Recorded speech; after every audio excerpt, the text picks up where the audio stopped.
This is a presentation of the Oklahoma Sports Network. Any other use of this telecast or any pictures, descriptions, or accounts of the game without the Oklahoma Sports Network's consent is prohibited. It may not be reproduced or retransmitted in any form, and the accounts and descriptions of this game may not be used without express written consent.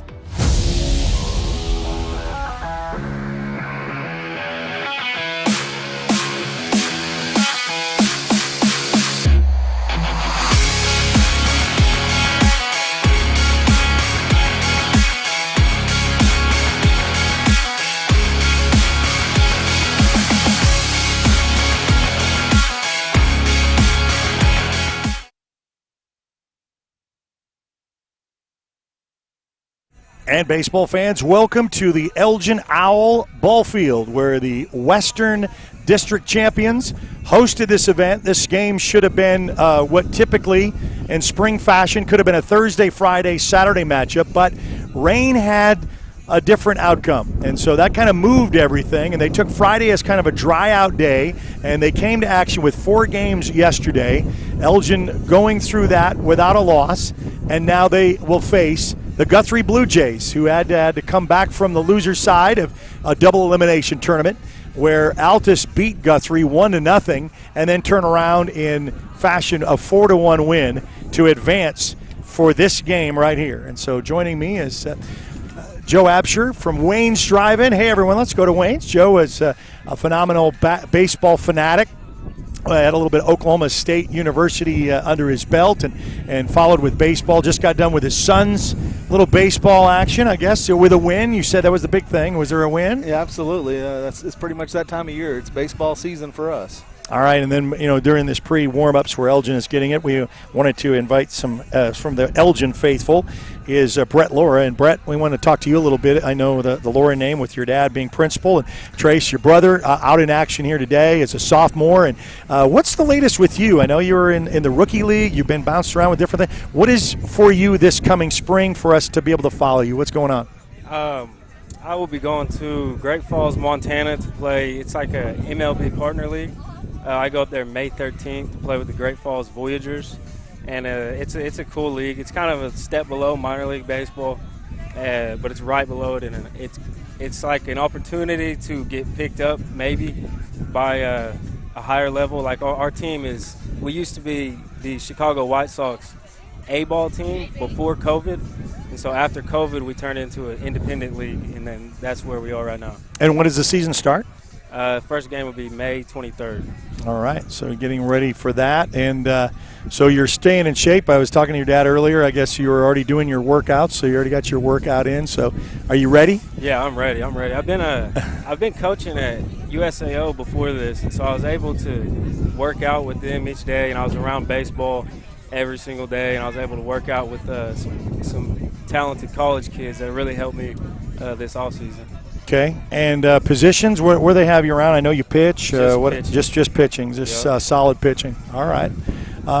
So, I mean, what would you say advice for your brother here? This close this out to punch your ticket to state, one of the 8 teams that will be playing next week, Thursday, Friday, and Saturday. What advice does older brother have for Trace? I would say treat it just like any other game. You don't want to overhype yourself by it being a regional championship. I mean, it is a huge deal, but yeah. You want to go in cool, calm, casual, and slow is smooth is fast, and just play fundamental baseball, and that'll win you the game. Yeah. Weather kind of different. I mean, the winds kind of changed direction. It was kind of really cloudy and overcast. Didn't really have anything. The sun came out. What does this do weather-wise with the wind? And, I saw a little bit of the effects out there in the outfield, but for the most part, this is Oklahoma, and this is what you got to play with, right? Yeah. This wind, honestly, as a pitcher, this is the best time to pitch. Wind's blowing in. All you got to do is throw that thing down the middle and serve it up, because if someone puts one out today, they earned it.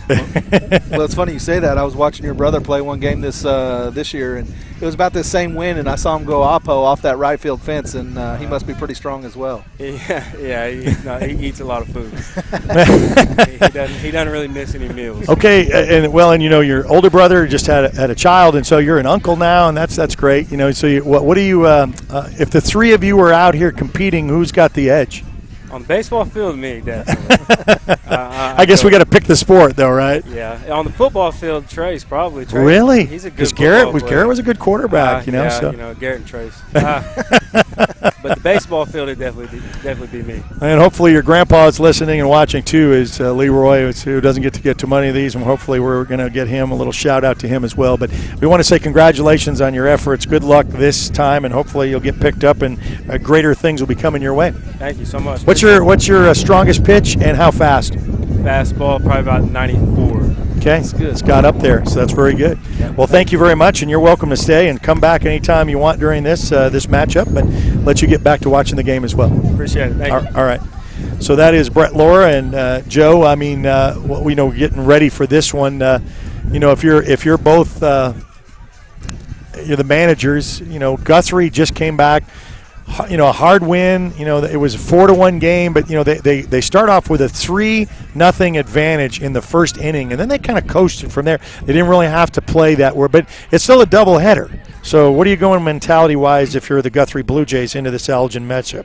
Well, you just have to kind of play within yourself is what you have to do, and that goes for both teams as they come into this. Just like Brett was saying there, it's a big game for both of them, but you have to stay even keel, just like you said, fast is slow and slow is smooth, and the whole 9 yards there. So that's the biggest thing, just kind of stay within yourself and play. Now, the other thing that'll be a good spotlight is the pitchers, because like you said, this wind howling in from right field, it's definitely going to play small today. Well, you as a former player, and you get to live out through your son's accomplishments now, and he's young enough where you're going to follow that. But do you kind of miss it as a former player? This time of year. It's fun to be around. I don't know that the playing end of it. I think I'm over missing the playing end of it. Just it's been so many years. I mean, right. But I enjoy being around it and coach my son and watching these games. They're fun to watch, and he's out here today having a good time with his friends somewhere, and so hopefully he's taking in something as he's enjoying himself out here. Well, and I got to thank you again. I'll thank you on the air because it's kind of like Joe and I go back enough where he's been sponsoring us for these 7 years of what we've been doing, and he's always said, hey, if you ever need anybody in a time of pinch, and I've called a couple of times, and your schedule is just so busy, it's just hard to get you in weekdays, and then I thought, well, do I call him and ask him about a Sunday? Because this is a weird rain out pushing these games, and you said, hey, I think my son's got a game. I think I can do the finals, and I said, that'd be great. So thank you so much for your passion for baseball, to share it with our audience and for those who are watching on the Elgin channel. No problem. All right, we're going to take a little time out, and as they get the little bat warm-ups, as we're approaching that 5 o'clock time frame, so we should get started underway shortly. It's the Elgin Owls and the Guthrie Blue Jays coming up next right here on the Oklahoma Sports Network.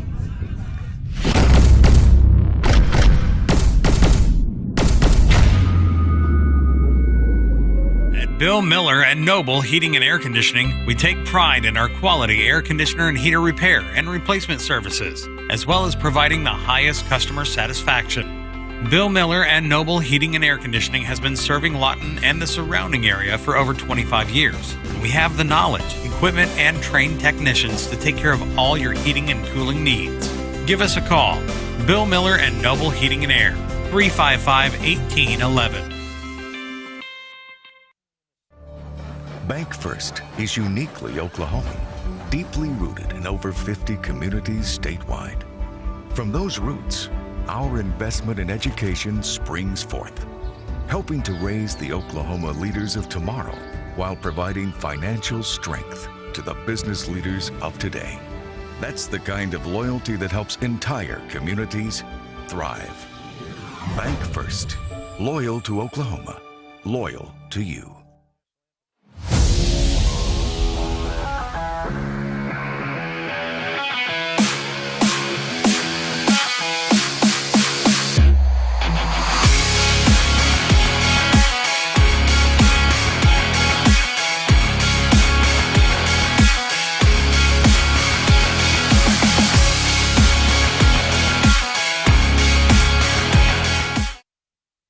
All right, back here at Elgin, getting ready for this matchup between the Elgin Owls and the Guthrie Blue Jays, and it's a double elimination tournament, so if by chance Guthrie, who's not really seen Elgin and vice versa, they're not familiar with each other. In fact, in the last broadcast, we were going to say if Elgin had their wish, they probably would like to take on Altus because they beat them 3-0. They already saw them earlier. They've not seen Guthrie, and so Guthrie will be up to play as well.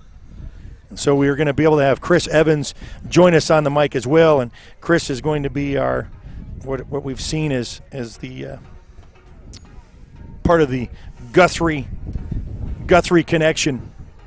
So that's what's nice about this is that we'll have Mr. Joe Absher going to call balls and strikes. I'm just going to enjoy the afternoon with the rest of y'all. I can say y'all here in Oklahoma. So I think all the introductions are done, and so Chris will be able to give us some insight with not only his son playing, but also all of this class and what they were able to do. And he's got, what is that little device you guys use to get the pitch counts and all the rest of that stuff? Technology's great. The one that you can get immediate results? Oh, the Game Changer? Yes, Game Changer. Yeah. It is a game changer, right? Whoever invented Game Changer on all levels, softball, all levels of baseball, they're doing all right. Yeah. So we'll get ready for action as I'll have this. I assume that when the broadcast is over that Carl Albert advanced and took out the defending state champions, the Duncan Demons. So Duncan with their state championship falls short in a regional final, but they took Carl Albert to a double elimination. Actually, Carl Albert won previously in that matchup on Friday and put Duncan, but Duncan's ace did not play in that, came back, played in that second game, got even with them, and won last night to force a game 2.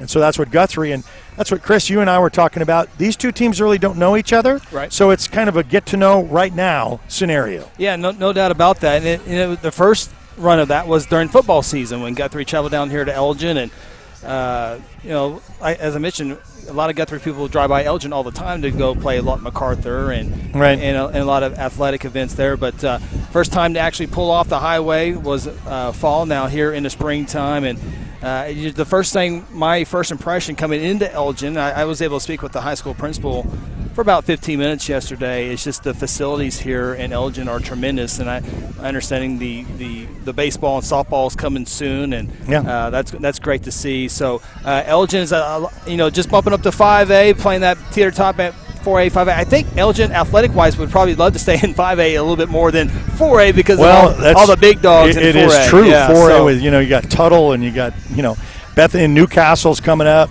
so, it's just – yeah, but, the thing is they were in 4A in basketball because basketball until this next year they're going to talk about getting divisions, but, in football you got to lock in for 2 years. And so we won't know the ADM of where they will be. Midwest City dropped down from a 6A to a 5A. That was kind of unusual. That was the first time for them. And Piedmont continues to grow, so they'll be in 6A. Yeah, they could go to 6A. Starting as early next year for baseball and softball. And then, Grove is on that 5A, 4A borderline, and now McGinnis has been at that 5A, 4A borderline, and Ardmore is getting sneaky close to that 5A, 4A line. You're right. Yeah. Ardmore, and you think, wow, but Ardmore, it's how that is. Joe is, I'm not going to say he's going to jinx it, but Joe says, we got to be careful. They may be a 6A2 school the way that the houses are being built out here in Elgin. I'm telling you, it's not at a slow growth pace. It's definitely fast-paced at the moment. We went to Lawton for a little dinner after the first game, and we took the back road to Elgin. So never been on the west side of the highway, and that's where all those houses are. Yeah. So there's lots of them, and one of them's mine being built right now. So. You have a nice house, I can tell you. I don't know which one it is, but it's nice. As the two managers meet to discuss a little bit of regional championship baseball on the Oklahoma Sports Network, we're the last game in town because the other game finished up between Carl Albert and Duncan. You can watch that again on demand. For those who are watching, like us on Facebook, follow us on Twitter, Instagram, but please download our free apps. You can find us on Apple and Android devices by searching the Oklahoma Sports Network. It's free to watch and free to join in with our 11 schools in the network, and then also on Roku, Amazon Fire, and Apple TV. So whether you're on the go or whether you're at home, you can always connect to us. So it's a free app, and so we're getting ready for baseball on a windy Sunday afternoon, and there is the crowd's reaction to the introduction. It's Joe getting set to call a little baseball on a Sunday afternoon. When you talk about facilities, this facility actually faces the south, so the south wind is not helping today. But when they build those new ones, it'll sit like more of a normal baseball field and have that south wind blowing out, which make for today's going to be a little bit of a defensive battle. I think it's just the nature of the way the field's set up and the wind blowing in, and so we'll see how it rolls today. I think it's going to allow, as we saw in the first game, the outfielders play maybe a little shallower, where they can go back on the ball a little bit easier, to maybe take away an easier hit in there, just because of that wind factor. So absolutely, I'm a big fan of playing in until they hit it over your head. Yeah. That's the way I like to do it. Have we looked at a weather map? I knew the storms were firing up in Texas, and I think Game 1 and Game 2, if there were to be a Game 3, if that would be able to get in. And we were talking about that because you don't want to play on a Monday. Of course, you might not have an option, but. Well, there is something I'm looking up on the radar. There is something like over by Vernon, over there south. It is traveling really more east, not north. Well, it's kind of north and east. There's a chance. I can't rule that out. Try to get as much. But, from Vernon, Texas to here, I don't know how fast it's traveling, but we got a little bit of time. Yeah. Yesterday, it was kind of predicted to come in at 6. It was kind of more like 7 o'clock by the time they came in. Just enough to get that fourth game in yesterday. Both teams, Guthrie and Southeast, out of town before it came in because, Elgin was a bullseye. I don't know if they got any hell here, but I know there was hell coming that way. I'm sure they did. Yeah. I know it rolled through Lawton last night for sure. So the ninth batter, those introduced for the Guthrie Blue Jays, the visiting team, and the hometown Elgin Owls in their own field, hosting their regional. And we said that between the coaches discussing this out, when this was going to be a Thursday, Friday, Saturday matchup, that was rained out. And then they let Friday dry out the fields so then they could play on Saturday and Sunday. And so we got most of them in. Now the Elgin Owls being introduced between their public address announcer. You can also see leading off for the Elgin Owls will be number 3, Damian Callaghy, playing shortstop. Batting second will be Ritson Meyer, pitching on the mound, wears number 10. Batting third will be your DH, number 14, James Vanderpool. Batting fourth will be Jake Thomas, catching, number 5. Batting fifth will be Trace Laura, playing third base, number 12. Batting sixth will be Nakona Tatanepa, the first baseman, wearing number 17. Batting seventh will be number 4 in right field, Case Clemens. Batting eighth, playing second base, number 18, Grady Thomas. Batting ninth will be the left fielder, Mason Thornton, wearing number 2 today. And the center fielder will be number 8, Nate Gonzalez.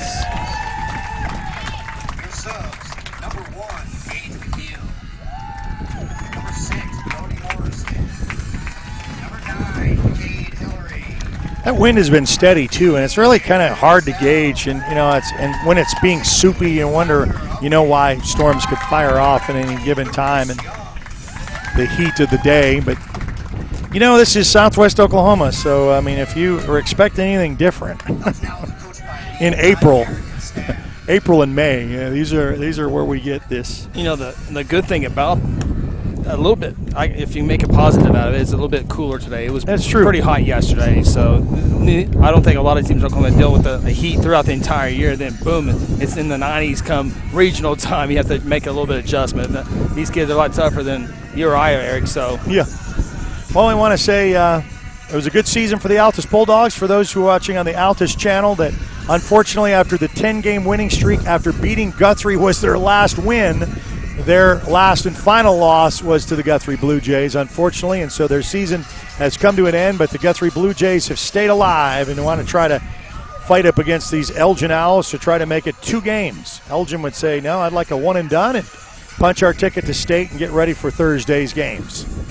And on the hill for the Elgin Owls today, Ritson Meyer, so far this year has thrown 40 1/3 innings pitched. He's 6-0 with giving up 25 hits, 19 runs, 13 of those earned, 18 walks, 44 strikeouts. And I know one of the things that when you get to host a regional, you're the #1 seed that Elgin kind of took advantage of. The 4 seed, Elgin was able to kind of throw their 3 and 4 starter to get through that.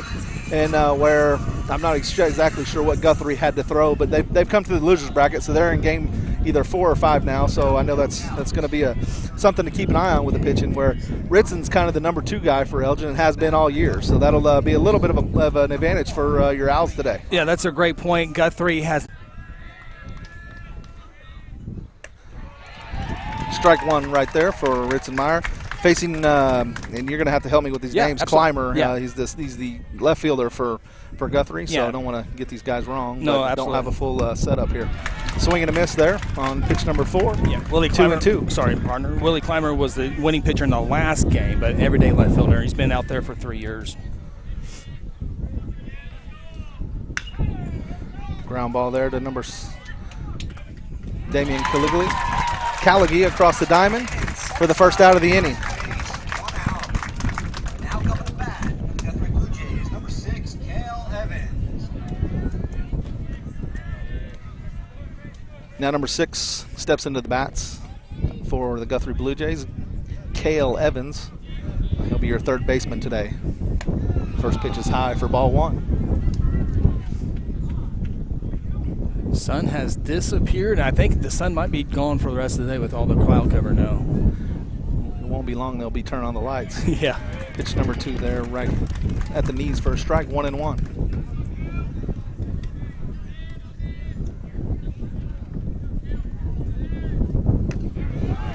Strike 2, 1-2 here to Evans to start off the top of the first inning for the Guthrie Blue Jays. Cale Evans playing third. He was normally a second baseman to start the year, but had to move over to third base.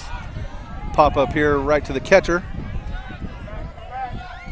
Comes back to him and he makes the catch. Great catch there by Jake Thomas, senior Elgin Owl right there.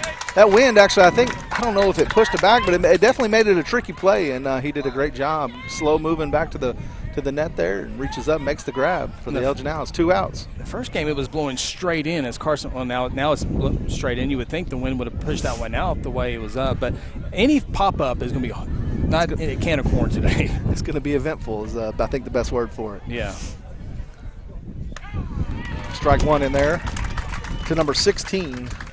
Carson Wilder. Yeah, he's the Blue Jay catcher and halfback on the football team. I was gonna say, he's built like a catcher. He's got some strong legs there. And swing and a miss for strike 2. Yeah, I think he got plunked once or twice last game. I think he's been hit like 15 times this year, and he's been asking what the school record is, and I don't know if they have a good number on that, but he's up there near the top, that's for sure. Strike 3 there. Ritson Myers has a great inning there, top of the first, as the Blue Jays go 1-2-3 in the top of the first. We'll be back right after this on the Oklahoma Sports Network.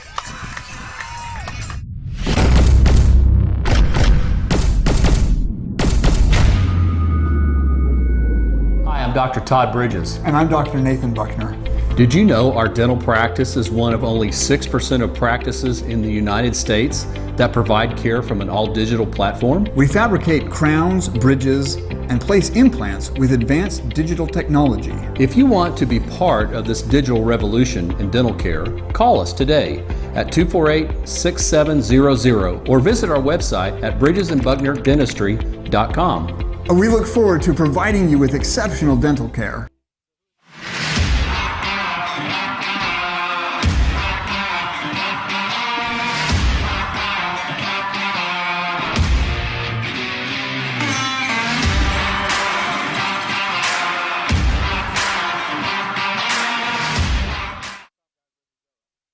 Back to the Elgin baseball field where we have already a half inning in, and it's 3 up, 3 down, just like that. Still 0-0, and boy, I'll tell you what, that was a fast inning. That's exactly what you want if you're Elgin. Get to go. Remember, Guthrie in the first inning against Altus was able to get 3 runs, a little bit of momentum, and so Ritzenauer did a good job of avoiding that and maybe setting an early tone there. Now it's up to Zach Henry to try to set that tone. And regional finals, as a longtime umpire and a broadcaster, I've been in the middle of these games, emotions. Elgin has brought the great crowd out here. Guthrie has traveled well, and so there's going to be a lot of emotions in this one. I think we got two great right-handed pitchers today, and as we mentioned earlier, it comes down to pitching. So absolutely, and as we were saying, I made the poor assumption of kind of assuming that Guthrie might already use their top two guys to get here today, but I was informed that they haven't. So they're set up pretty decently for pitching, which should amount to a good game here. Yeah, it's always a strategy. Like if you get beat by Altus, you're like, well, we didn't have our 1-2 throw, but if you get it, you look really, really smart. We seen Duncan go hold their starting pitcher back, where Carl Albert went with Cash Ferris to begin that one. So it's strategy that has worked out for both teams.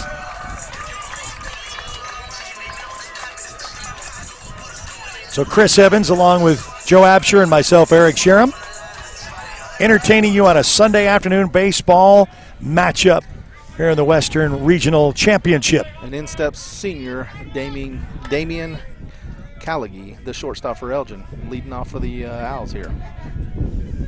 First pitch down a little bit, ball one. Zach's last outing was against Bishop McGinnis, and he did a great job. He held the Irish to no runs until Guthrie's offense was able to go and got a run in the sixth, and eventually got a complete game win over McGinnis. Second pitch in there for a strike. Looked like a fastball at the knees. Damian's one of those senior leaders for the Owls. I believe he's going to play at the next level. I'm not exactly sure where, but I believe he is. But he's kind of that spark plug every game I've seen him play. He's been that guy. Watch out there. Little curveball that slipped out of the hand, gets over the head of the batter. 2-1. Yeah, you love those lead-off shortstops that can bring the energy, set the tone, because if you walk him, I'm sure he's got great speed and get to second base. Before you know, he's at third and scoring. So I always love me some high energy up the middle guys. Base hit down the line there. He's going to be able to go for two, I think. Here he goes. He's legging it out. It's going to be a play at second base. He slides in safe. Leadoff double for the senior spark plug, just like I talked about there, Damian Callaghy. Leadoff double, 3. Now batting, number 10, Ritson Meyer. And kind of in this Elgin lineup, you go from the senior spark plug to Ritson Meyer here, who's a freshman, and he's been in the 2 or 3 hole kind of all year, and he's a heck of an athlete. Talked about being your catcher, being the halfback on the football team. Ritson is as well, and he's a heck of an athlete. Just a freshman, huh? Just a freshman. Wow, impressive. Guthrie's got a couple of freshmen. They don't look like that. Another pitch, that curveball. He seems like he doesn't have quite the grip on that curveball. Both times he's trying to throw it, it's kind of slipped out of the hand there. Ball 1-0 here to Ritson Meyer. Now, I must say it is a little bit unusual being here in Elgin to see two starting pitchers warm up in the same bullpen next to each other. That was a little different to see. You know, until you said that, I think I do remember seeing that kind of at the corner of my eye, but now that you say that, it makes sense. Swing and a miss there from Meyer for strike one, counts 1-1. No outs, top of the first, runner on second after a leadoff double for Callaghy. I would certainly assume the new facility would not be set up that way. I hear the new facility is going to be fairly nice. Oh, another rip through the left side. Looks like it's going to be hit too hard for him to score. Comes up, stops at third base. First and third here with no outs after the first 2 batters for your Elgin Owls. It's going to bring up your DH, James Vanderpool. It's kind of very similar to what we saw in the other previous game. Guthrie jumped out with a 3-0 lead in their first start of the inning. Elgin with no outs with a dangerous man on first and third. Ritson does have some speed, as we talked about being the halfback of the football team. They're on first base.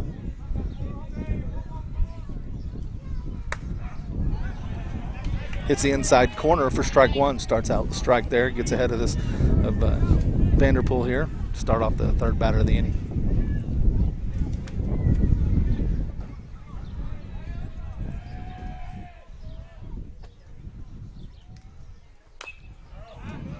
Curveball finally got behind one there. It worked out pretty good. Fouled off there by Vanderpool. 0-2.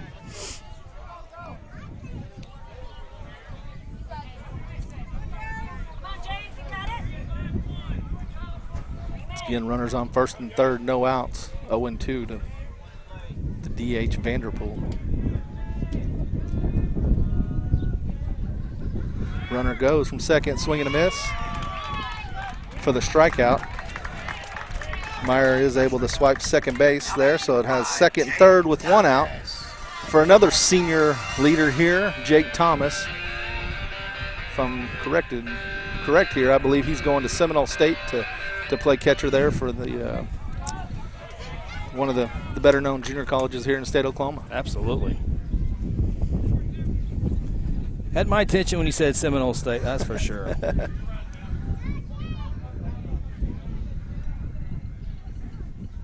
First pitch in the dirt. Catcher stabs it, swipes it there clean, but ball one. Runner's unable to advance. It's unusual to play regional baseball on a Sunday. It's been done many times, but a state tournament, A and B playing state tournament as well. Go with a squeeze bunt here to get Elgin kind of ahead of the deal here. Scores a run. Told Eric in the first game, the hardest run I think in score in baseball is that first run, and Elgin scratches that off the list. Yep, so they'll have a runner at third here after the sacrifice bunt by Jake Thomas. Kind of that selfless at-bat. You know, he's the four-hole, and he's able to squeeze home a run and put Elgin up. You know, there's been plenty of games that have been low-scoring, so defensive day-to-day, you want to take advantage of those runners on second and third with less than 2 outs and push a run across, as they did today. That was a team at-bat for him.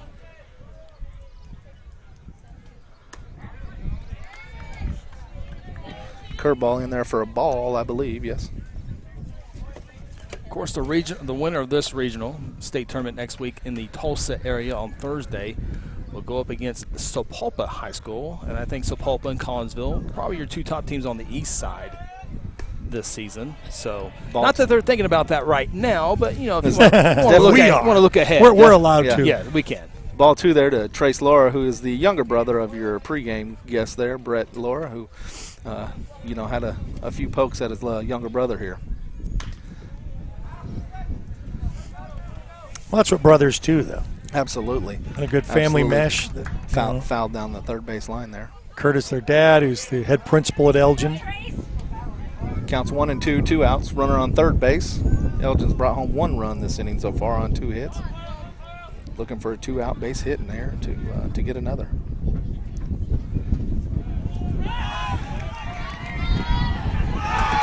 Safe. Heck of a slide by Wilson Meyer.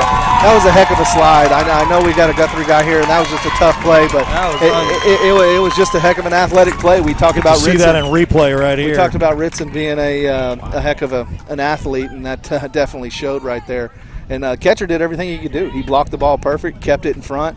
All base runner did was read that ball in the dirt from the start, and he was selling out from the start. And, you know, when you're reading those balls in the dirt, you sell out from the start. Most of the time, things go well for you. It won't every time, but I think Coach will take that as many times as he won't. Well, you described that as well as you can possibly describe that play there. In fact, I saw him come, and I thought, well, that's not a good move at all. Because, well, you never see that play. 100%. I thought he was going to be out. There's no question. And then had just a freshman to slide on the outside part of the play to even avoid that tag.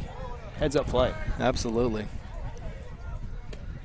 Ooh, that ball was very close there. I'm sure those Guthrie folks thought that was maybe getting him out of the inning, as did I. But it did not. It brings the count to 3-2. These umpires have had they had all 4 games yesterday, scheduled for all 3. Been a long umpiring weekend. He swings at a ball a little bit above his chest, but it's a good fastball for strike 3. As the Elgin Owls scored 2 runs on 2 hits and a couple athletic plays, one from a senior, one from a freshman. So 2-0 Elgin Owls going into the top of the 2nd inning. We'll be back right after this on the Oklahoma Sports Network.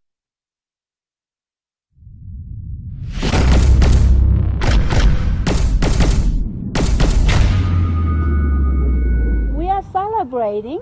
Here at Pam and Barry's team, we've been helping you through the real estate process for more than 20 years. We want to thank you for choosing our team to help you. We sold our house at full asking price, and it took less than about a week to get our full asking price with Pam and Barry.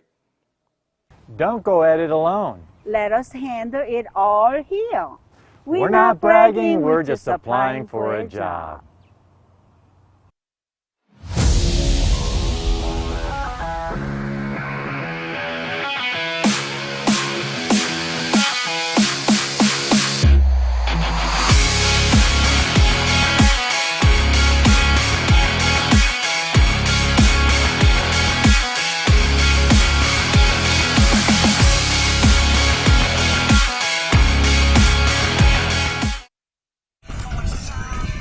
And we're back here at the Elgin Owls baseball field. You're going to have to pardon me. I don't know exactly what it's called. Yeah, there's a sign somewhere, and I was going to make note of it. I know it's called something. Yeah, it's and not what I we're calling apologize it. to whoever that's named after. That's definitely our fault. We'll find that out before the end of the broadcast. But the ballpark in Elgin. Right. We'll go with that. Ballpark in Elgin. And one of the things that we kind of failed to mention is that play at the plate was, actually by your pitcher and getting himself an extra run there to start off the first inning. Well, he does some wrestling, so I'm sure he knows a little bit about being aggressive at times. Absolutely. Kind of gave a duck under shoulder there to get it in that under the tag. I get the idea that you probably have to reel him in a little bit more than you have to say go out and do something. I'm assuming so. First pitch was the ball high. Second pitch there fouled off by number 18 Henry, the pitcher for Zach Henry for Guthrie. Counts 1-1, top of the second inning.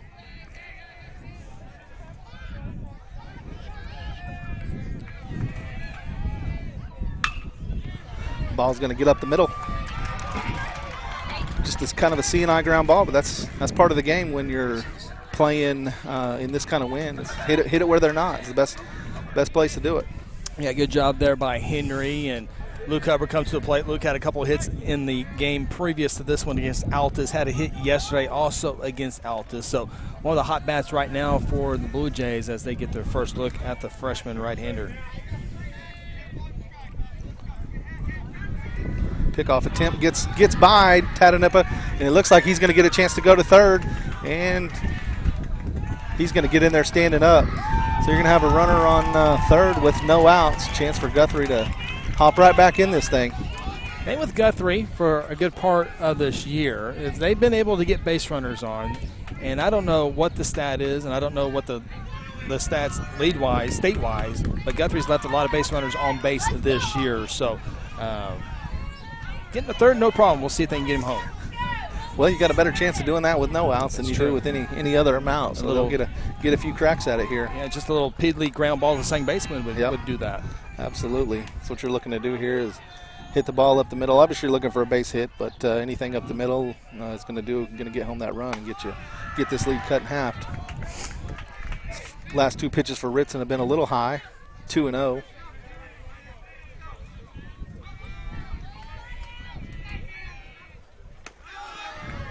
Here, tell me about this pitcher, football, wrestling, baseball, and I'm sure you'll talk about it, state champions, dual state champions, but also individual state champion. That it just tells you competitor. Absolutely. Competitor. Absolutely. And that one misses down a little bit. Looks like this umpire's zone, that one at the knees is going to be a little tough to get in there for a strike.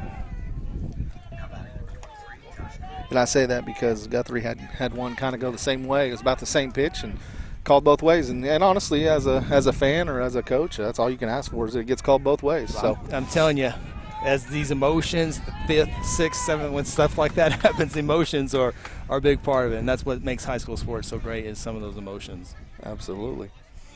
As number 23 steps in here, I'll let you introduce him. Yeah, this is Josh DeMent. He's a senior outfielder. He plays probably right field today, but he's also plays a little bit left field. And he will, and I apologize, I can't remember the school, but he'll play Division III baseball at a school in Illinois that I'm not aware of. But yeah, no, that's awesome. Any kind of baseball at the next level is a great time to not have to hang up the cleats. Yeah, that's something. As he bunted at one that he's probably wishing he had back. There's a little.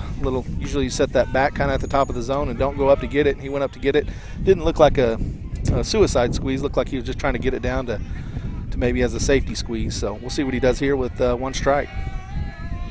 Squares the bunt.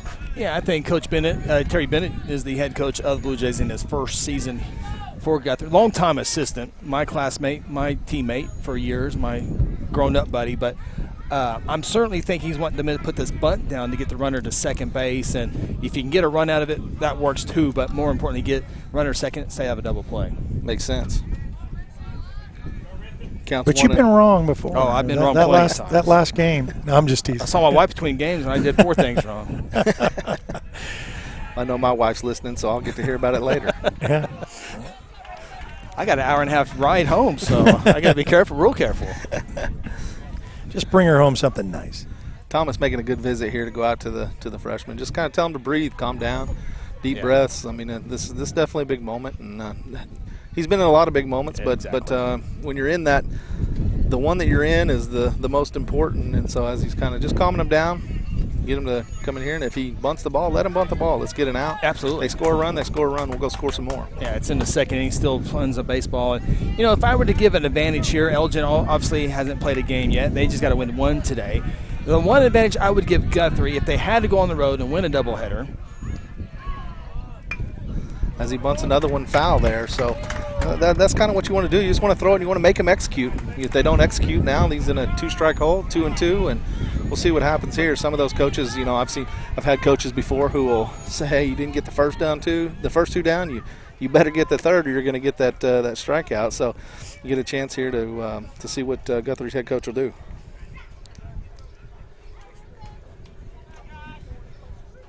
I'm betting he's letting him swing it away, but that's just kind of my opinion. Yeah, there's that same one that maybe didn't go quite the same way as it had in the last two, but that one was definitely close. I mean, honestly, with 2 strikes, that's a tough pitch to be taken. Yeah, if I'm both coaches, I want that called strike all day and every day, especially at the knees. You don't want to go up in the zone as Eli Plagg comes. Well, I was going to get to the advantage for Guthrie is there's a lot of seniors on this ball club that went on the road and won regionals 2 years ago and went to state. So they've done it once before, of course, Elgin. Runner goes.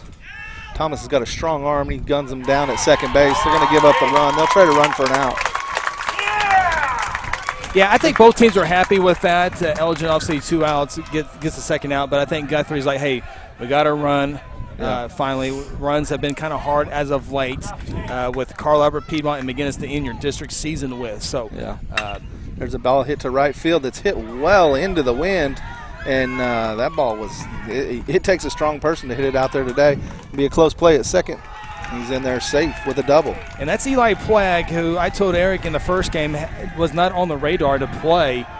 Did not play in the first part of the season, but through pitch hitting roles and big hits, including one against McGinnis and one against Altus today, he has earned that spot to hit in the DH spot. So I think Eli Plagg has found a home in that DH spot, and he delivers again here in the regional championship. Well, that was definitely a good piece of hitting. Go the other way into this strong wind, because it's definitely a strong wind today. The key thing there is he didn't hit the ball up in the air. He kind of kept it on line and kind of cut right through that wind. Jason Rainwater at the plate. He is a freshman, and he's second baseman, and I think he'll have a chance to move over to the shortstop spot next year, but he's played almost every single day as a freshman. Takes strike 1 right down the middle. Strike 2. Counts 0-2 here with 2 outs. Freshman versus freshman. Yeah, absolutely. They may have a few battles through the years. Just not on the wrestling mat. We'll take our chances of football and baseball. Yeah, don't look like those two would be in the same weight class. No. Ritson goes upstairs with a fastball to try to get him a chase. Does not. Brings the count to 1-2. 2 outs, 1 run across here for the Guthrie Blue Jays in the top of the second inning. Goes up in the zone one more time and gets the swing, but he gets just a piece to get another pitch. Count still 1-2.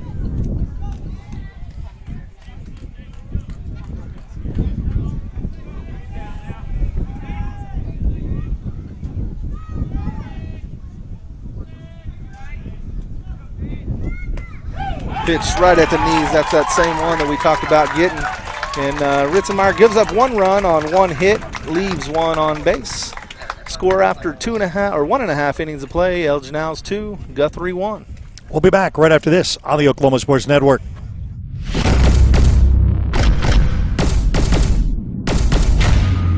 We're growing and changing to serve you better. Until then, we're making room and reducing inventory during our Billingsley Hyundai construction sale, expanding to serve you better. That's the Billingsley way.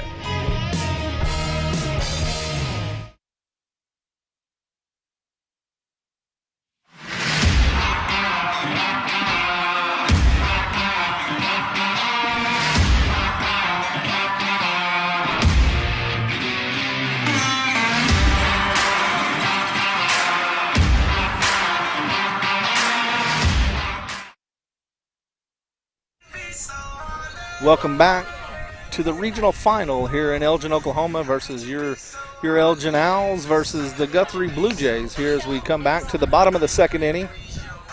We'll have Nakona Tatanepa leading off for your Elgin Owls, followed by Case Clemens and Grady Thomas due up for your Owls.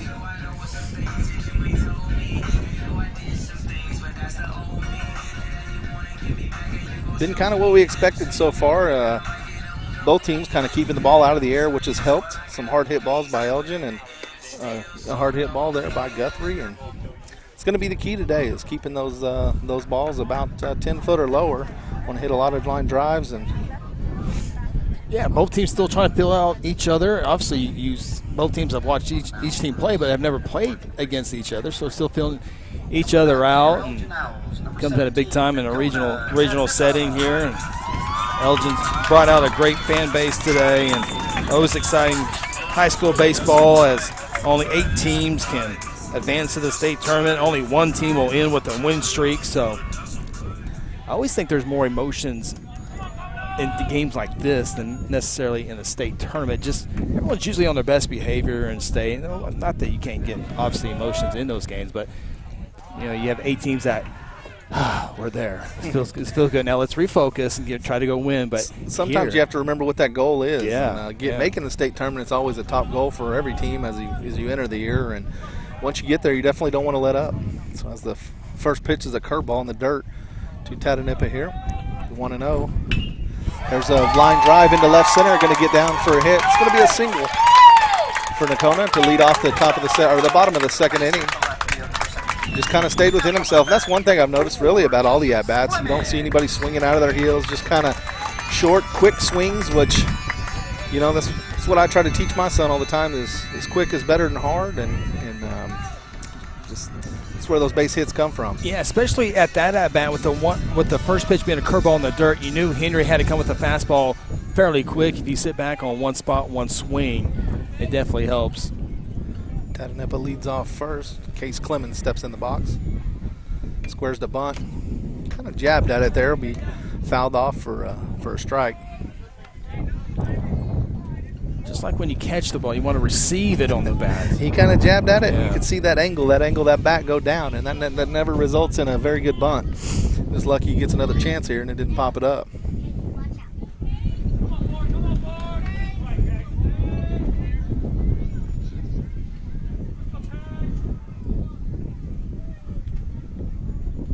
Assuming he's going to square again here. Calls time. Baseball nerd alert here. I think that was kind of a waiting game there. I think the pitcher was waiting to see if he was going to square around so they could kind of see how to set the defense. Sorry, I interrupted you there. Oh, Chris. No, you're good. There's plenty of odd talk for me coming later. Yeah, it looks like Evans coming in on the grass at third, so Henry, the pitcher, would have any bunt on the first base side. Ball's in the dirt. He's going to get away from the catcher. Another one of those curveballs. He was trying to miss a bat there and kind of spiked that curveball. And now he'll get to swing away. Well, I think they might do it and just have him bunt it here to the left side or to the right side and try to get that run back they gave up in the top of the inning. That's my baseball nerd coming out. I'll take a runner on third with less than 2 outs any day of the week. Couple of chances. Especially if you know the guy can put the bunt down. Yeah. But the one benefit here with the lefty is you just tell him, hey, make sure you pull the ball. Gets that for a strike there, brings the count to 1-2. So now after no square there, we know he's going to be swinging away. And, if you're an Elgin fan, you're hoping for just him to pull the ball to that right side of the infield. And if you're a Guthrie fan, you're hoping for either the strikeout or some kind of pop fly. Well, obviously you want to hit for Elgin. A ground ball to second base, same as a sacrifice bunt. Yep, absolutely.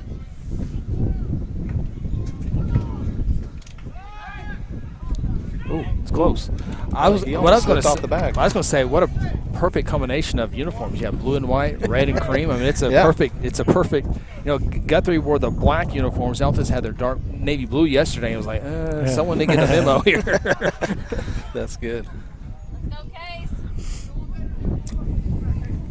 1-2 here to Case Clemens. Bottom of the second inning after a leadoff walk and probably what would be called a wild pitch. Has a runner on second base, and he swings through the curveball there for out number 1. That's a good pitch there by Henry. curveball in on the hands. Henry's haven't had great control of that curveball yet, but that was his best one so far. I agree with that, and kind of Clemens got kind of out over the, thought it was going to be a fastball on the outside corner, and that thing broke off and done in under his hands. There's nothing he could do. So 1 out here. Runner on second base. In steps Grady Thomas, the younger brother of the Elgin catcher who threw out the runner in the second inning. He squares, and he's kind of a drag bunt guy, and that's something that he likes to do. I'm not going to say he's probably not the fastest guy on the team, but hey, you don't have to be the fastest if you know how to drag bunt. You can definitely make it happen. See that all the time in softball. I guess they call that slap hitting. But yeah, if you get a little running start, third baseman is going to have to make a great play.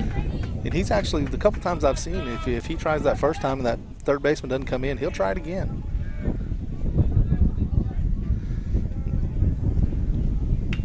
There it goes, and it's going to roll foul. Like I said, I mean, I'm going to take you to Vegas with me. If that stays fair, the third baseman doesn't even have a throw. He's already there, and you're going to have first and third with 1 out. But ball just rolls foul. Coach Garrett, I'm sure, is kicking himself on that groundskeeping there. He might have tried to put a little hill on that foul ball side there. But overall, this field looks great. Oh, it's tremendous. I was on the field yesterday. I'm a lawn nerd. I like to have a good front yard and love the maintenance. And I got to tell you, this is one of the better surfaces I've seen, and I know they work hard on it. But, it's the 0-2 pitch there right on the outside corner for strike 3. I think he was probably setting curveball there just after seeing kind of how everything's kind of come about. And took that fastball right on the corner. Good pitch. It was a good pitch, but if he drills a base hit, scores a run, why are we throwing 0-2 down the middle or over the plate? Yeah, I think it was fine enough that I'll call it a good pitch there. Yeah. In steps number 2, Mason Thornton, another one of your freshmen for your Elgin Owls. Been in the lineup all year long and doing a good job for the Owls.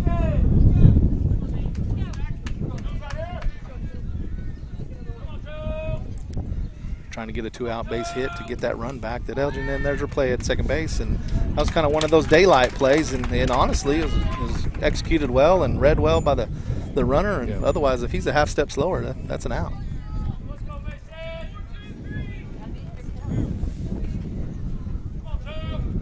Both teams with the armbands with the instructions on them. You like that? You know what? That's after my times. Yeah, so mine too. I have no idea what that's like. As that curveball kind of curves around the outside corner for ball 1. Good take there, but I'm old-fashioned. Hit my nose, chin, cheek, ear. Let's go. That's how it was for us. Yeah, but then they steal those. That's true. That's how it was for us too. Well, that means you gotta be good. Yeah, to be creative. Yeah. Kind of as the freshman here, if I'm Thornton, I'm kind of setting fastball. He's not going to want to get behind the freshman, 9-hole or 8-hole, 9-hole hitter to kind of get back to the top. And yeah, you know what? He went off speed again, but I'd definitely be setting fastball here 2-0. Yeah. And that's what made Zach so well against McGinnis. He was able to throw off-speed pitches in fastball situations, including 3-2 on some key scenarios, as it was his best outing all season long against McGinnis. And not as sharp as he was then as he is today, but still a lot of baseball to go. Threw that pitch kind of with the second baseman out of position, unfortunately for Elgin. Ground ball right to the second baseman, but got through and scored a run right there. But as it results, it's a strike, an inside corner, 2-1, 2 outs. Runner on second base after a leadoff single by Tadanepa. And Henry's come back and struck out the next 2 batters.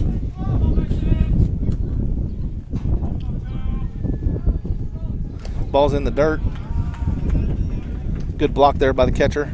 Number 16, I'm going to struggle with names, but at least on the fly. But he's really done a pretty good job. As we were talking, he did what he could on that one at the plate there, but, blocking the ball. And he's had a few that he's needed to block, and he's doing a good job of it. Yeah, it looks like Wilder's going to have a eventful day back there with Zach. So we bring the 3-1 pitch, fastball up.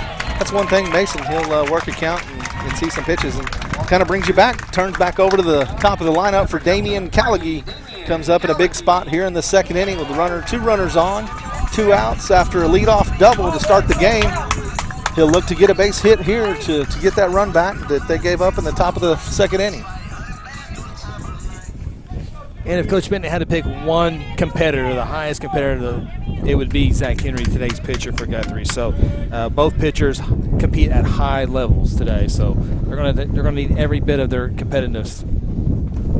Starts him off. He started him off with a fastball last at bat, and he hit it down the left field line. I believe it was the first pitch. Maybe not. Not exactly keeping, but starts him off with the curveball there. And that's one of the things I've noticed, that he's thrown, I think, one first pitch curveball strike.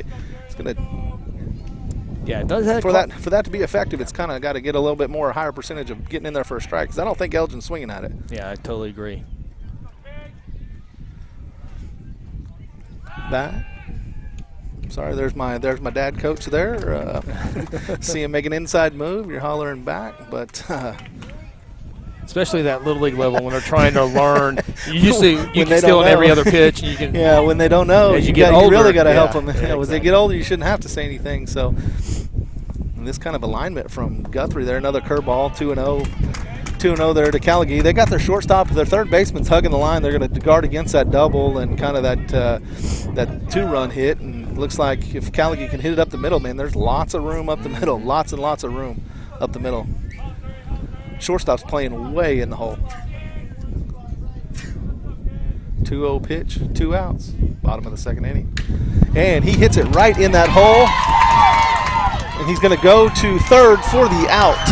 And he did get him. And I guess that was the plan all along. He wasn't worried about trying to make that throw across the diamond. He just knocked it down.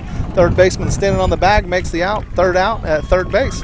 So no runs on one hit, one walk for Elgin in the bottom of the second inning. It's 2-1 Elgin as we go to break here. That's right. We're watching OSN Baseball on the Oklahoma Sports Network.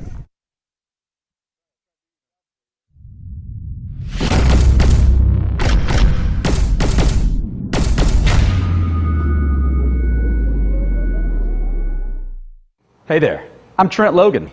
Just so happens, I like to sell houses the fancy way.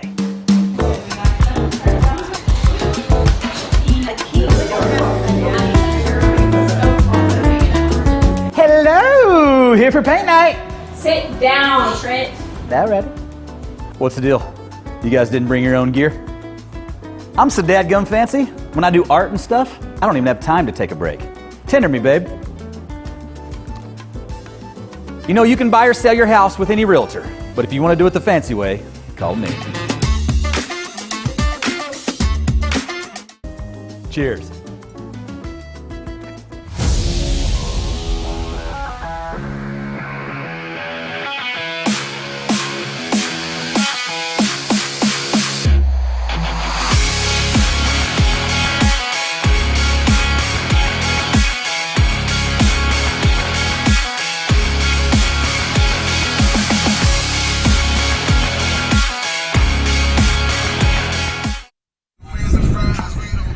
Back here at the Elgin High School regional final in baseball. Elgin Owls versus the Guthrie Blue Jays, 2-1 as we enter the top of the third inning. We'll start off at the 9 hole for Guthrie, number 2, Walters, center fielder, before we roll back over to the top of the lineup. Yeah, Jackson Walters, a staple in center field. He's tremendously defensively. He had been up until this year the leadoff hitter for the program, but has gone to that number 9 spot. So although a 9-spot hitter, he has a lot of experience hitting at the top of the lineup. So first pitch a little outside. Able to see a few more better pitches at the 9 spot, and it's been a good move for him. You don't realize how much that spot in the order helps, even mentally, physically, what pitches you're getting, but a lot of times it's just mentally. You don't feel like you have to get that lead off. You have to get on, and it's the 1-1 there, fouled off. Yeah, and that 9 spot, you might get one extra fastball in that bat, maybe. Absolutely. Well, I think you've seen 3 fastballs so far right here, so counts 1 and 2.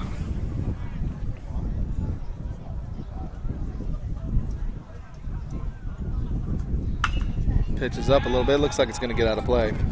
So after Jackson's at-bat here, both teams would have seen the starting pitcher at least one time, so we'll see how they react second time through the lineup.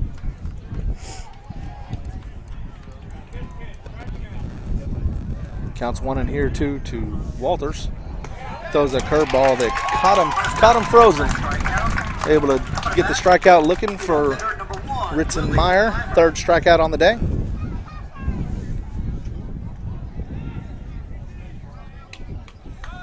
Brings us back to the top of the order. Left fielder, Clymer. All I have is last name, so if there's anybody listening in through the Guthrie area, I apologize as he starts them off with a curveball there. Yeah, it's one of those kind of get me over curveballs. That's what I was talking about with your guys. Yep. If you can get that get me over one over and they don't swing at it, man, it puts you in a plus position. Yep, always love that strike one. Oh, as he almost gets him. I think if he'd have sold it there, he might have got first base. It looked like he was checking his clothing. Yeah. It's like, it's one of the things that you learn as you go. You just sell it. Sometimes it works. Especially with the elbow pad on. You can. I know, right? It's okay. Yeah. Back in the day before elbow pads, you try to sell it by running down the first base line, pinching yourself to make it red so you can try to make a case for the umpire. Counts 2-1 here to lead off batter. I never did. I just what I hear. Fastball fouled off there. Got in on his hands a little bit. Brings the count to 2-2. 1 out. Willie pitched a gym 6 innings against Altus today for the victory, threw about 113 pitches. Got a couple hits, so he was big time for the Jays. And went upstairs there, and not sure that was on purpose, but that's where it finished, and was able to get the take. Brings the count full count, 1 out to your leadoff batter. You really want to throw a strike here, make him hit his way on. As he throws a strike, fastball, swing and a miss. Strikeout number 2 of the inning, 4th of the game for Elgin pitcher Ritzenmeyer. Ritzenmeyer trying to go 1-2-3 for the second time in 3 innings.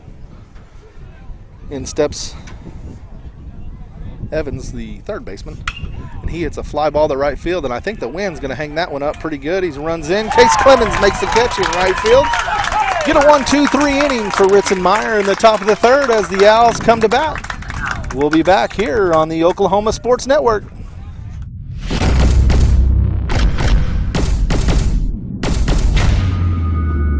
Whitehead Plumbing, our mission is to be a leading full-service plumbing contractor. We have dedicated over 20 years perfecting our expertise in Southwest Oklahoma with our craftsmanship and customer service. Whether you have a water, sewer, or gas line that needs to be replaced or repaired, you can always count on us to be there. We offer free estimates and have 24/7 emergency services available. We'll work around the clock and are committed to providing our customers with impeccable services. Call Whitehead Plumbing today for all your plumbing needs.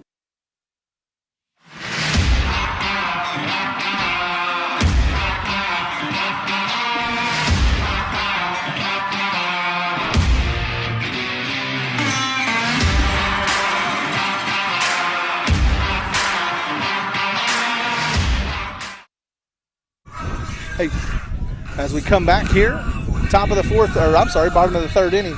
Sometimes they put that 0 in the scoreboard there before the inning starts, and I kind of look to what's next, and it kind of confused me a little bit. But Elgin, the home team here, as they're coming out of the winner's bracket, if something were to happen and we went to the if game, I think it would flip-flop. Guthrie would be the home team, so it's just kind of how it happens. If Elgin would have come out of the loser's bracket today, they would have been the visitors. But coming out of the winner's bracket, they're the home team and the home team of the regional. Good old coin flip. It's got cooler. The wind has still been steady, but the temperature has definitely dropped. Yeah, this is very much like it was yesterday for the 4th game between Guthrie and Southeast. It was nice, cool, overcast. Spring baseball in Oklahoma, right? What else can we expect? Just the unexpected. Last week we were in coats and scarves. Yeah, I know, that's true. Start off the season with, winter gear and, Elgin brings up in the bottom of the third inning the 2-hole hitter pitcher, Ritzenmeyer, who had a single in the first inning.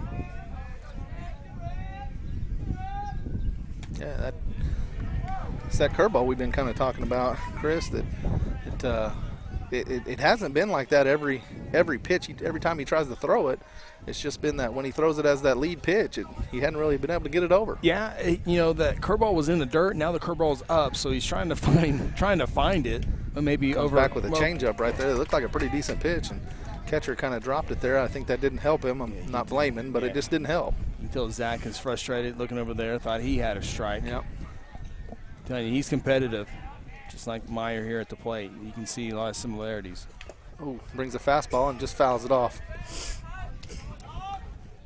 Not too sure.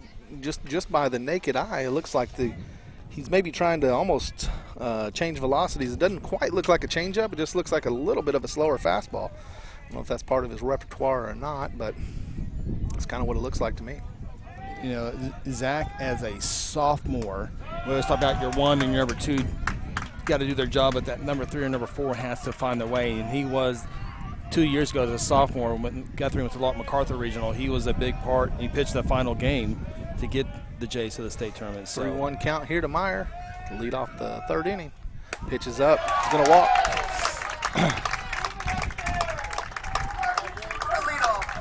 Leadoff walk to Ritson Meyer is going to bring up number 14, the DH, James Vanderpool. I believe another senior here for Elgin.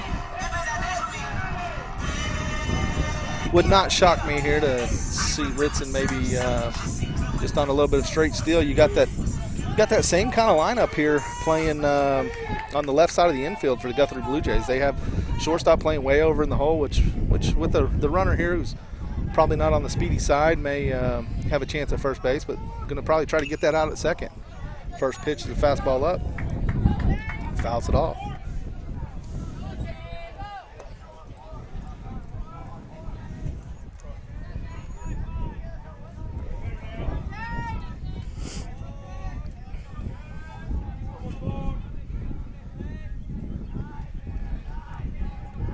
One pitch here to Vanderpool.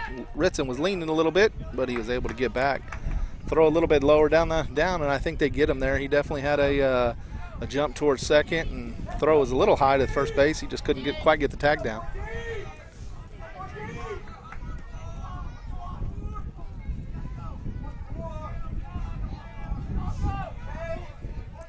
That is one thing that I've seen out of Elgin, that they definitely like to be active on the base paths. Not that I've watched them a whole lot this year, but I've seen 4 or 5 games, and that's one thing that I've noticed. Yeah, James fouls that off to make it 0-2. As he struck out the first time, he's going to look to. That's one of the things I like about him. I've noticed is he gets up off that knob a little bit with 2 strikes. It's one of those kind of old-fashioned ways. Shorten the bat a little bit, get a little bit more control, and put the ball in play.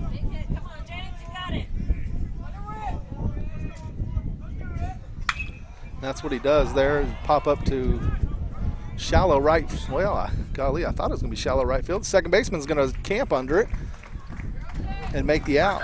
Right fielder DeMint was on the dirt as he made that play too. Yeah, both Rainwater, the second baseman, went out. DeMint first step was back, and they both had to sprint back in. I think that was that ball that definitely had some backspin, and that wind definitely affected and hung it up and shortened it down. And anyways, for the I guess the F4, the unconventional F4. The old casual F4. As we bring up Jake Thomas here, senior 4-hole hitter. I'm going to expect Ritson to go in the first couple pitches. They throw it away here. He's going to have a chance to go to third, just like Guthrie did in the first inning. And he's going to go in there standing up. It's not even going to be a play. That's kind of the same thing that happened to Elgin in the second inning. They got that leadoff, or Guthrie got that leadoff runner on, and he went to pick at first base, and the ball gets down the line. The ball gets down the line. They're trying to pick that guy off, so they're not just lobbing it over there. They're full throwing it, and you know, if you don't get a glove or a body on it, the ball goes down the line pretty good and allows you to get to third base pretty easy. That one was definitely an easy, as Guthrie's going to bring the infield in here. Yeah, Guthrie realizing offense might not be on par today. They're facing a good pitcher in Meyer, then every run will be important today. So they're already bringing the infield in here in the third. Oh, good. There's that curveball we've been talking about. He throws a sharp breaker in there for a strike to lead off the at-bat. 0-1 here to Jake Thomas. Is, you know, I've always heard when the infield's in and your average goes up about 100 points, so it's a good thing to be able to hit with the infield in. Main thing you want to do is put the ball in play, and with this wind today and not being able to carry super far to the outfield, you definitely want to try to hit a ground ball through this infield. Guthrie had to bring the infield in yesterday against Altus after it was a 0-0 game in the sixth. Altus gets a triple. Guthrie brings the infield in, and it's a single that would have probably been a backhand play for the shortstop, but playing in, as you talk about the extra 100 points on the average. As it's 0-2, he throws another curveball. He backed up the curveball with another one there, and there's 2 good curveballs in a row. See which pitch he goes with here. 0-2 count, trying to get the strikeout to keep Elgin off the board. Oh, he dribbles one to. He's safe. He never got to the bag, as we could kind of see right down the line here. It was kind of just in a Bermuda triangle there in between the first baseman, the second baseman, and the pitcher. And the second baseman fielded it, thought about coming home, realized there wasn't really going to be a play, and so he turns to throw it to first base, and the first baseman thought he was going to throw it home as well. And it's one of those things you just kind of have to play it out how it comes, and if you're not fielding the ball, you got to go cover your bag. Yeah, you can't be a spectator. If the ball sits to the first baseman, the left fielder's got to go back up third. Everybody has a job on every ball hit in play, and Guthrie doesn't cover first base. You hate to give up the run, but if you're going to give up a run, at least get an out, and Guthrie can't do that. Yeah, and that's going to bring in courtesy runner there. Brody Morrison will be the courtesy runner on first base, and he's definitely got some wheels, and will be on as a ground ball to shortstop. Boots it a little bit, still makes the play to first base. Unable to turn the double play there, which I think they would have had an outside chance. It was definitely in the hole there. I'm not sure. Can't ever assume a double play, but I think they definitely would have got the lead runner there. But they still got an out, and that's what you're looking for in that situation. So Elgin with one run across so far this inning will have a runner at second, looking for a 2-out base hit to score another. Yeah, Guthrie, if you have the first baseman covering, you're out of the inning. Of course, you can't just assume that either, because different base runners, different pitching scenarios. But as a coaching staff, they're thinking of that. Tatanippa had a single in to lead off the top of the second, so be looking to do that as well. Starts off with the curveball again. It's been kind of a common theme to this through the second time through the order here to start off with curveball, and it's worked on one or two of them, but hasn't been consistent. So Elgin's been starting off in plus counts.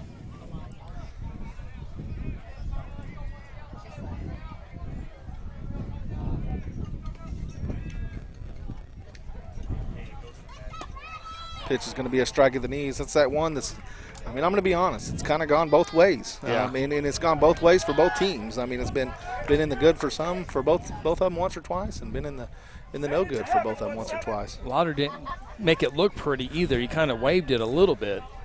1-1 here to Tatanippa. He tries to lean into the curveball. He didn't sell it quite as well either. He pointed like it hit him, but you got to go down and fall to your knees and give it that LeBron James look.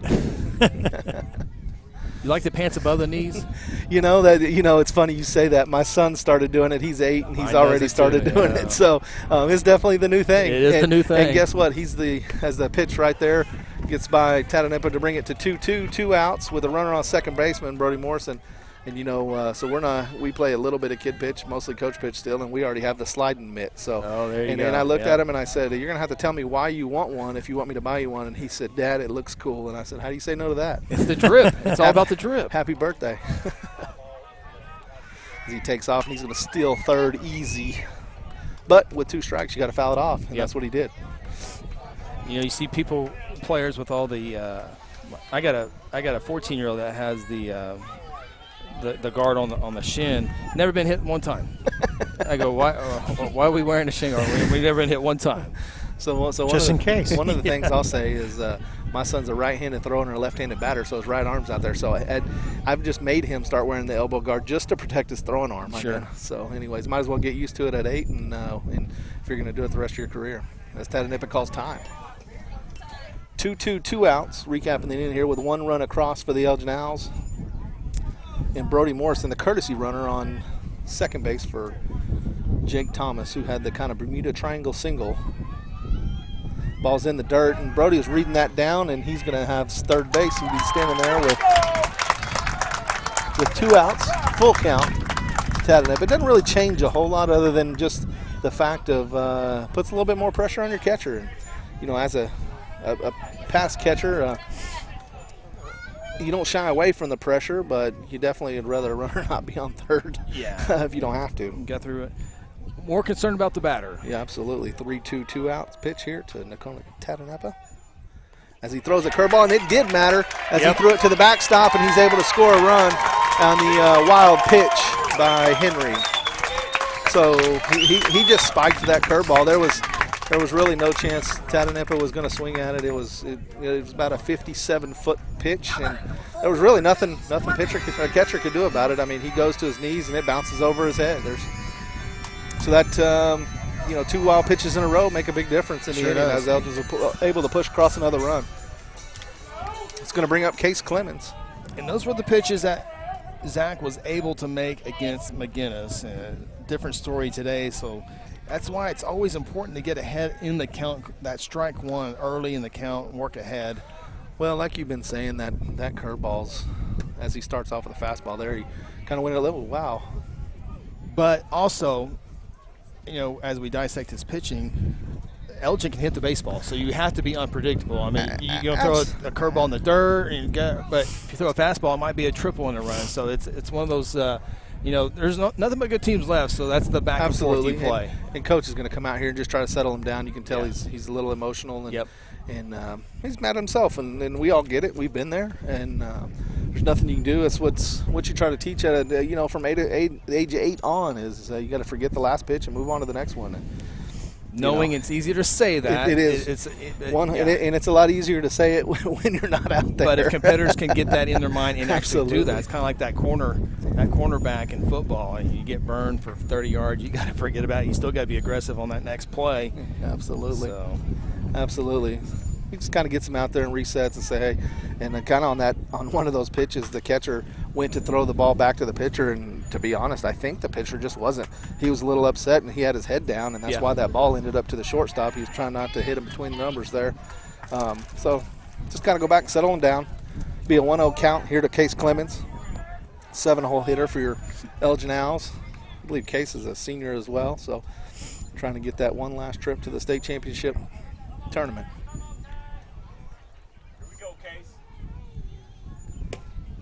Pitches down. Ball 2-0.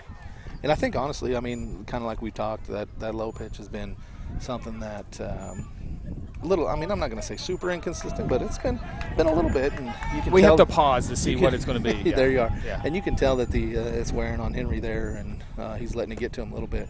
So. Yeah, you see Zach. I mean, after every pitch, I mean, that one wasn't not a strike, but he's still looking in the Guthrie dugout looking for an answer. And just scrambling right now. Well, to be honest, I think he's looking in for the next pitch, as somebody in that dugout's calling it for him over there, I believe. So, which is, you know, like I say, coming from a catcher, I was one who, you know, we got the sign and the pitcher never looked over there. So 3-0 pitch in there for a strike. 3-1 here coming to Case Clemens. 2 outs. Called strike 2. You know, as a batter there, you're okay with that. You want to get the runner in motion here, kind of stay out of that, you know, play at second base. And so Tatanip is going to get a head start here, and the ground ball will be probably across the diamond, and makes it a little tougher play. More than likely another fastball. As the ball's down. Just walk the last 2 batters. And kind of that same thing you were talking about. I know you said you had your 1 and 2, and it's kind of how do you play that as a coach? You know, do you try to bring in your next guy and keep this game right where it's at? Or, I mean, because ultimately if you don't win this game, there is no next game. But if you are to come back and you don't have anybody to throw, I'm kind of that nature of you got to win this one, so you got to kind of pull out all the stops. And if that means you got to throw your 2 best guys, and you got to throw your 2 best guys to get there. And I think that's the exact plan. You know, if Guthrie goes, I think they're going to bring Hubbard to the mound. Zach's getting ready to throw pitch number 62 here in the 3rd. So regardless if Zach gets out of this inning. Starts off with a strike there to Grady Thomas. They're going to have to probably bring in that number 2, I think would be Hubbard at first in relief. Gotcha. Grady Thomas steps into the plate here, the 8-hole hitter. Struck out last inning looking. The way this infield's playing, the Tatanep at second base is able to get way out there. That's a ball that's going to lift up and carry over to the right fielder. He's going to camp under it, make the catch for an F9. And the Elgin Owls score 2 runs on, I think, 1 hit as they go take a lead 4-1 to the top of the 4th inning. We'll be back on the Oklahoma Sports Network here with the Elgin Owls.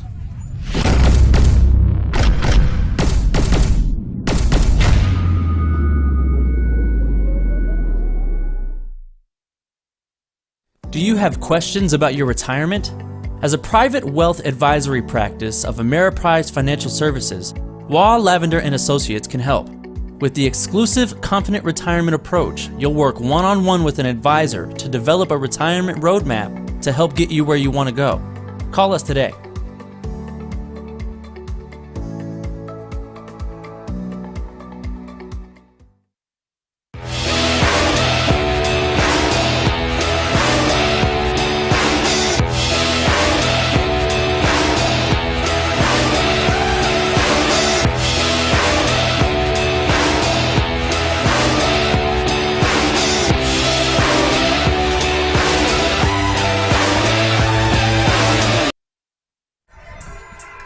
We're back here to the Elgin Owls Guthrie Blue Jays regional final in Elgin, Oklahoma. The Guthrie Blue Jays are going to bring up the 3, 4, and 5 hole hitters. They look to do a little bit of damage here through the middle of their lineup to get back into this game, and by no means are they out of it, but when you're about halfway through the game and you're down 3 runs and the wind's blowing like this and you're not, it's kind of a defensive ball game, you want to start chipping away as soon as you can.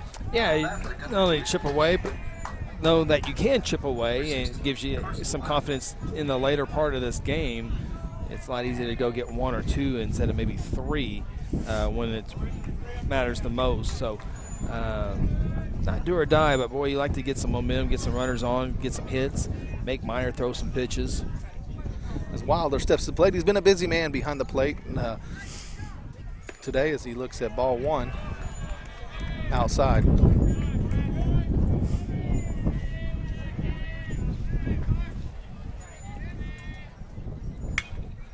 Pitch looked to be pretty close to right in the middle, fouled off. Brings the count to 1-1 here. 3-hole hitter for the Guthrie Blue Jays. Another pitch, hit pretty hard, just right at the shortstop. Callaghy steps up, throws it across the diamond to Tatanippa for the first out of the 4th inning. Smooth by Callaghy over there. It was an in-betweener. Yeah, it was an in-betweener, and he made it look like it was a routine, which for him it was. But that in-between, he made it look easier than it really is. That ball usually eats up a lot of shortstops in high school baseball, but after that, strong throw to first. Brings up the 4-hole hitter, pitcher, Zach Henry. Zach was able to get a pitch up the middle, just past the diving Thomas at second base to lead off the second. Yeah, for a base hit there. Ball hit in the hole between short and third to left field for another single.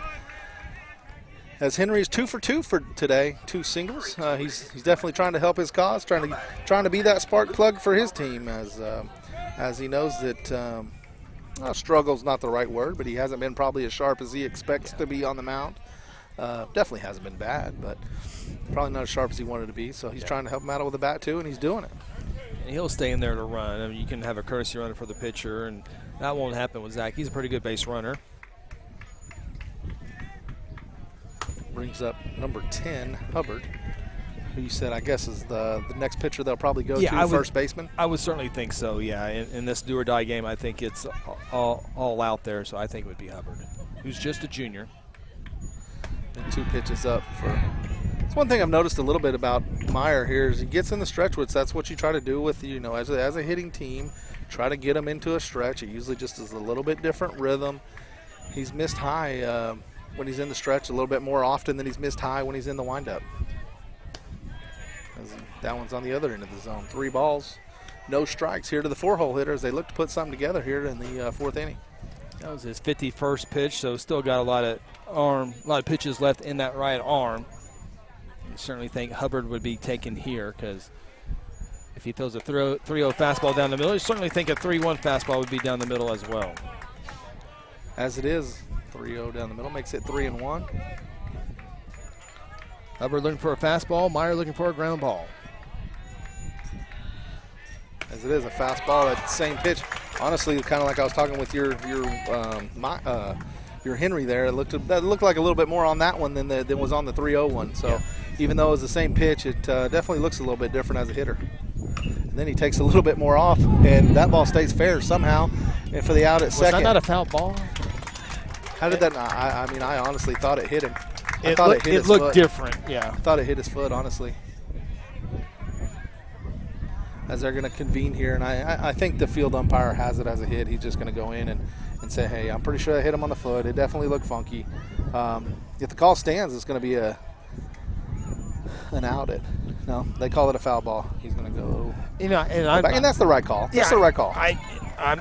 I'm kind of paying attention. I'm kind of not, but I didn't see it off his foot, but it looked funky. It definitely, like I said, I don't know how it stayed fair because it definitely looked funky, and off his foot was probably, like I say, I fully believe that's the right call. So it'll be 3-2 again here to Hubbard. And that's what you want. Umpires get together and 100%. You want the right call made, and that's another fastball there for Myers.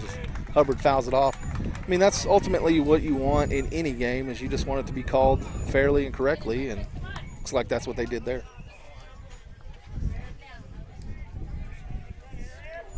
Just feel like this is an important inning for Guthrie. At least the way it's shaped up so far, absolutely. Yeah. As he throws another one high there. So now you get to the situation here. DeMint came up to his first time, could not get a bunt down on 2 tries, swung, struck out.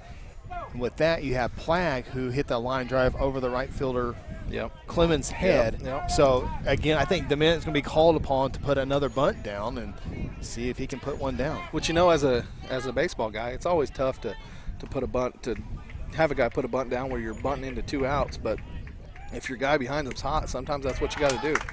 Myers starts him off with a strike over the outside corner.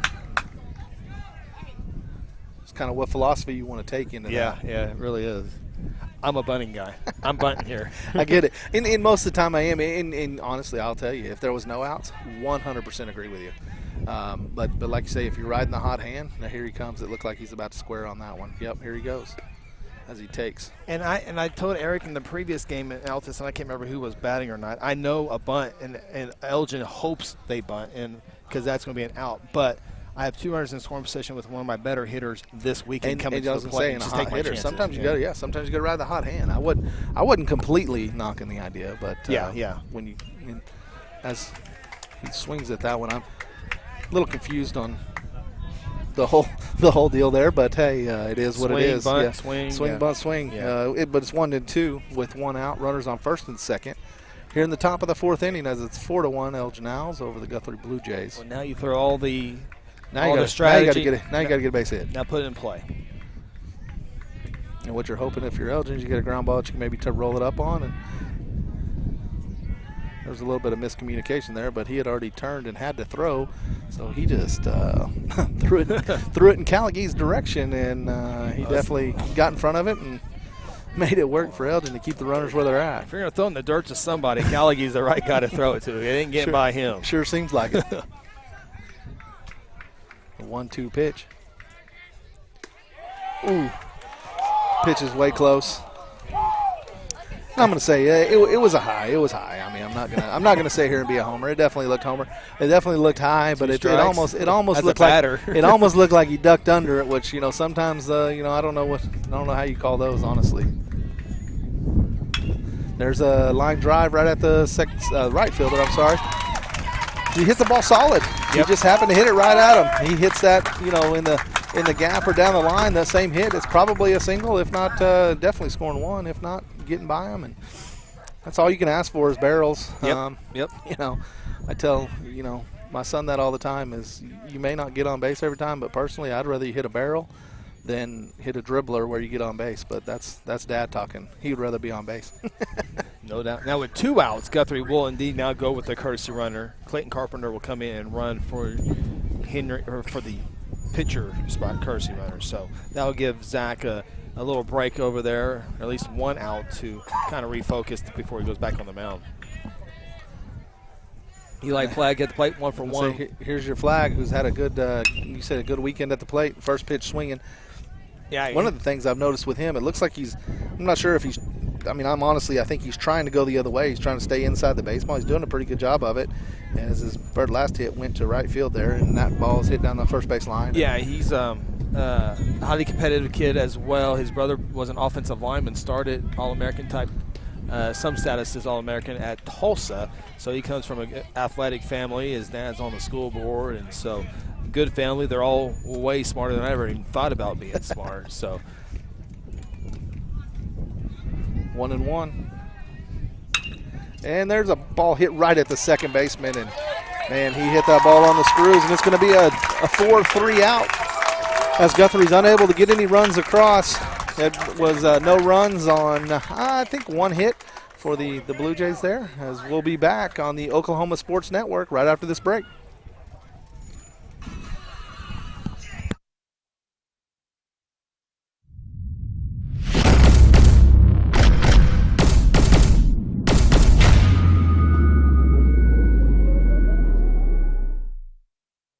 Scott's House of Flowers in Elgin has been proud to serve Elgin and the surrounding area with a wide variety of flowers and gifts for all occasions. Come see them for great gift ideas, including the exclusive Tyler candles. And who couldn't resist Sweet Shop USA, featuring handmade grand truffles. Scott's House of Flowers, just off Highway 277 in Elgin. Delivery available, or stop by for easy pickup. Phone 492-4880. Scott's House of Flowers.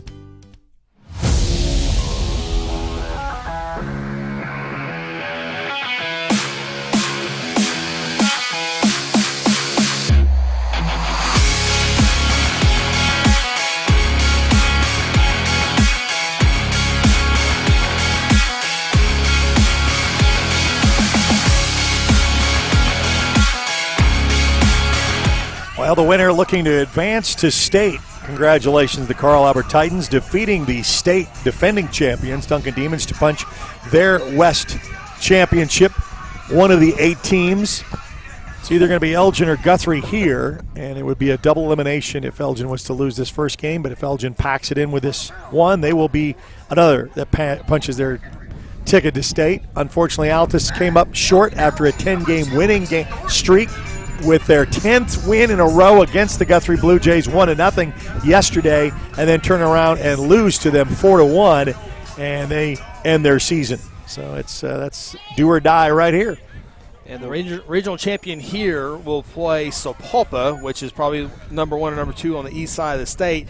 And one of these teams can win the regionals and beat Sapulpa. Then they get Carl Albert in the semis more than likely. So it's an easy path the rest of the way. Now, is the state tournament double elimination as a swing and swing and bunt as the These are the only ones right here is double. And from here on out, it's one and done. And it's a Thursday, Friday, Saturday whirlwind of winners advance and losers are finished. And that changed a few, I don't know, my years are messed up nowadays, but I don't know, 6, 7 years that changed from a true double to a single. And I was going to say, I can remember going to the state tournament. I thought it was a double elimination when we were there, but golly, that was a long time ago. Yeah, same for 24 years ago. So yeah, same for me. It was true double back in. And you get your, with a double elimination, you get your true champion. I mean, that's your true. Like Duncan, give them all the credit last year. They got playing baseball at the right time, and as a young Duncan team, went in there and won the state title. Counts 1-0 to back to the top of the lineup for the Elgin Owls. Damian Callaghy, as Mason Thornton had a little swinging bunt. Brown ball is going to go to shortstop. That goes right underneath his glove. And honestly, he was having to make kind of a do-or-die play. He was going to. Wasn't hit real hard. He was going to have to charge in on it and make a good throw because Callaghy definitely has some speed down the line. And that positioning actually kind of hurt that play because I think if he's playing kind of normal position, that's right at him, and I think it's a pretty easy play, not having to field it on the run. Yeah, Zach Henry, when not on the mound, is the starting shortstop, and Zach has been so good defensively this year, and so tough play there. And now you can't, down 3, you can't give anybody extra base runners, especially Elgin. And especially Callaghy, who has great speed. He's a great base runner. Throw over there. Makes things happen on the base pass by himself, much less give him any help. So Guthrie's going to have to overcome this here in the 4th. So Ritzenmeyer comes to the plate with a runner on first base and 1 out as Elgin looks to add to their lead here in the bottom of the 4th inning. Throws another first pitch curveball that Ritzen was sitting on and just missed a little bit, but I think he was ready for that one. They've kind of noticed that that's kind of the first pitch he's been throwing. Yeah, this third time through the lineup for Elgin, so I don't think Zach is going to be able to overpower the Owls by any means. So he's going to have to really mix his pitches up really well to try to keep them off balance. But I think if you set fastball, now that this is the third time to see them, they can react to the curveball a little bit easier. That is one thing that Ritson, I came out here and watched the lefty from Noble played Shane here. Fisher. There you are, Or, Fisher. I don't know what that's his his face dad. name. That's His name's Colin Fisher. Colin Fisher, excuse me. And, I played against Shane Fisher. Gotcha. Yeah. Well, the first at bat was for Ritson was first pitch about 92 right down the middle, and he ripped it into the left center field gap. So the fastballs, I think Elgin, at least for the top 4 or 5 guys, those are the pitches they like to hit most. Yeah. As it's 1-2 here, 1 out. Bottom of the 4th inning, Callaghy on first base after an E6 that went right into the glove of the shortstop. Would have been a tough play, but I think he probably would have made it. Wouldn't surprise me here for Callaghy to be in motion. 2 strikes. Curveball type pitch. Oh, there's that fastball. Fastball was at his letters and just gets on top of it and rips it through the left side. Brings runners on first and second as Callaghy stops there. Left fielder fields it, throws it in, and it's going to bring up number 14, James Vanderpool, the DH for your Elgin Owls. I think this is a real big spot here for both teams. Elgin really has a chance to blow this game open and kind of pour it on. I mean, in my baseball opinion, I'm kind of surprised that they're leaving Henry in here, but that's just my kind of how the game's going opinion. I'm definitely not getting paid to be a high school baseball coach, so. Yeah, you want to keep this 4-1. 6-1 gets a little dangerous for a team that hasn't been able to produce runs against good teams. You know, Guthrie has seen Duncan, Guthrie has seen Dell, Guthrie has seen Piedmont, McGinnis. Definitely some good teams in 5A, that's for sure. Runs have been tough in those competitive games, so 4-1's got to stay if you're Guthrie. Last time I saw Elgin play was at MacArthur, and Mr. Vanderpool put one over the left center field fence, and it wasn't even close. As Ritson Myers, you gotta be careful. Oh, he's going to score all the way, and he's still in the pickle there on first base. So Ritson Meyer did everything he could to stay in the. I mean, honestly, he was picked off first base. There was no doubt about it. Catcher makes a good throw behind the runner. Runner's on first and second. And Callaghy does exactly what he's supposed to do. When that throw goes behind him, he takes off for third. And as the first baseman's running him back, Callaghy doesn't stop.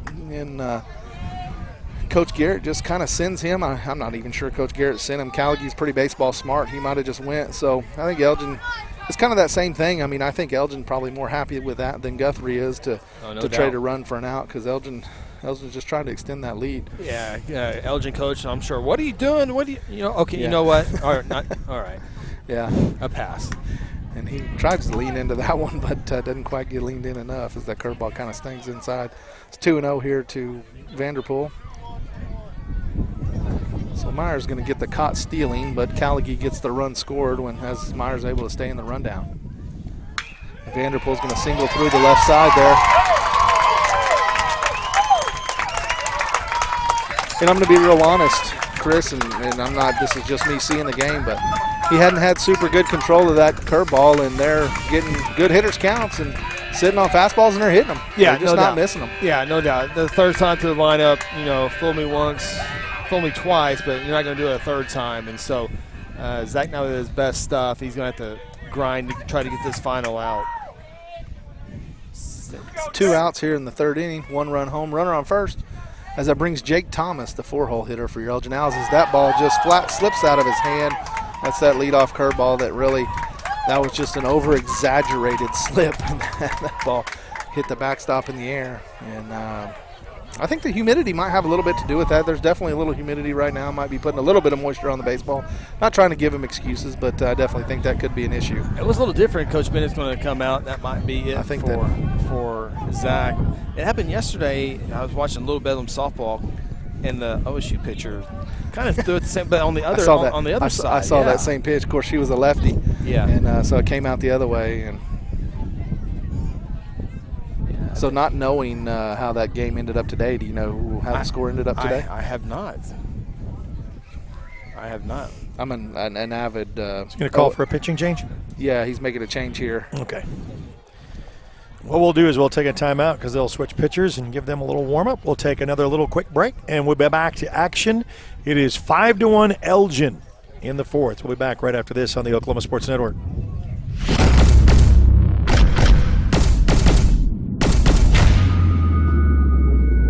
When I'm flying, I put my helmet on, my visor down, my mask up.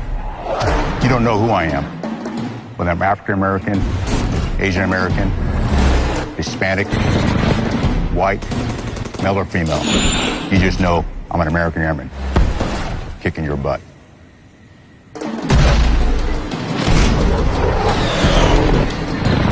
I'm General C.Q. Brown Jr.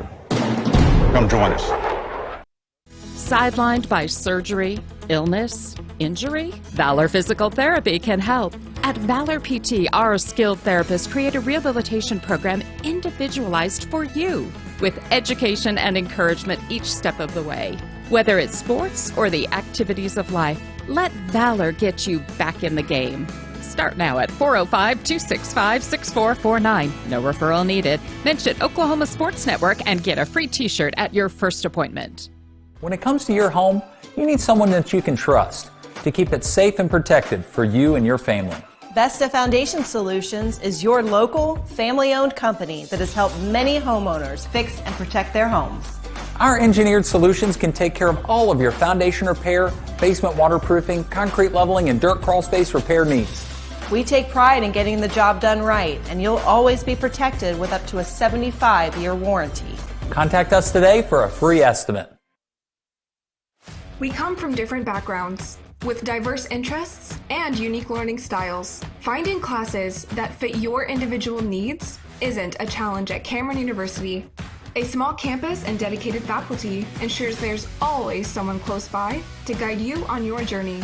Your success is our success. Your education is our mission. At Cameron University, you're not a number, you're part of the family.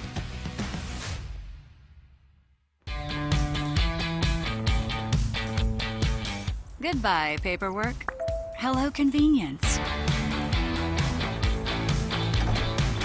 Farewell, waiting. Hello, personal service. Catch you later, dreaming. Hello, planning. Buy your dream home, connect with a personal banker, and easily schedule an appointment with digital tools from Arvest Bank. Goodbye limits, hello possibilities. Coast Technology Group helps you feel safe and secure utilizing simple, reliable technology. Allow our team of experts to help you design the right system with high-definition surveillance cameras, cutting-edge smart alarm systems, and thoughtfully designed access control for your home or business. Work, sleep, and play with confidence, knowing CTG is your technology partner.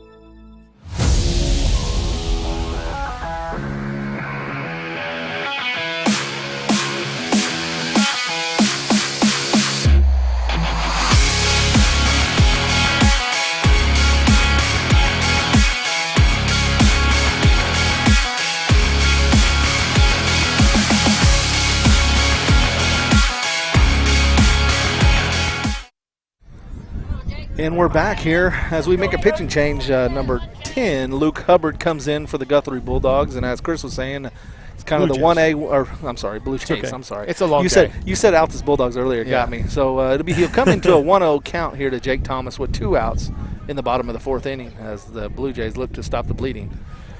And it's called a ball, but he checked his swing somehow there. So for a 2-0 count.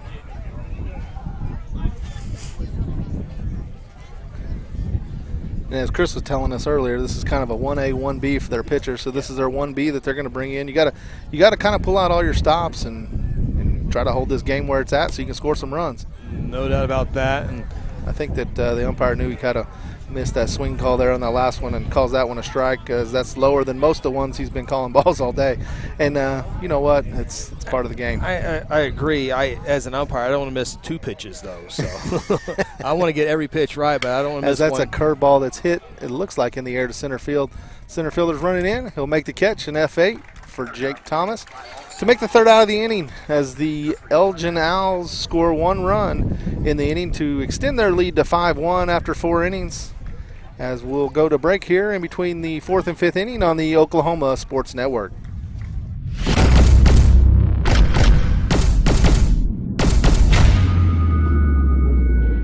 At Firehouse Subs, a portion of every purchase helps provide life-saving equipment to first responders across the country. So at Firehouse Subs, we don't just make subs. We make subs that are big, bold, and craveable. We make our subs differently because our subs make a difference. Whether you order online or on our app, Firehouse Subs Rapid Rescue to Go will have your subs boxed, bagged, and ready for pickup. Firehouse Subs. Enjoy more subs. Save more lives.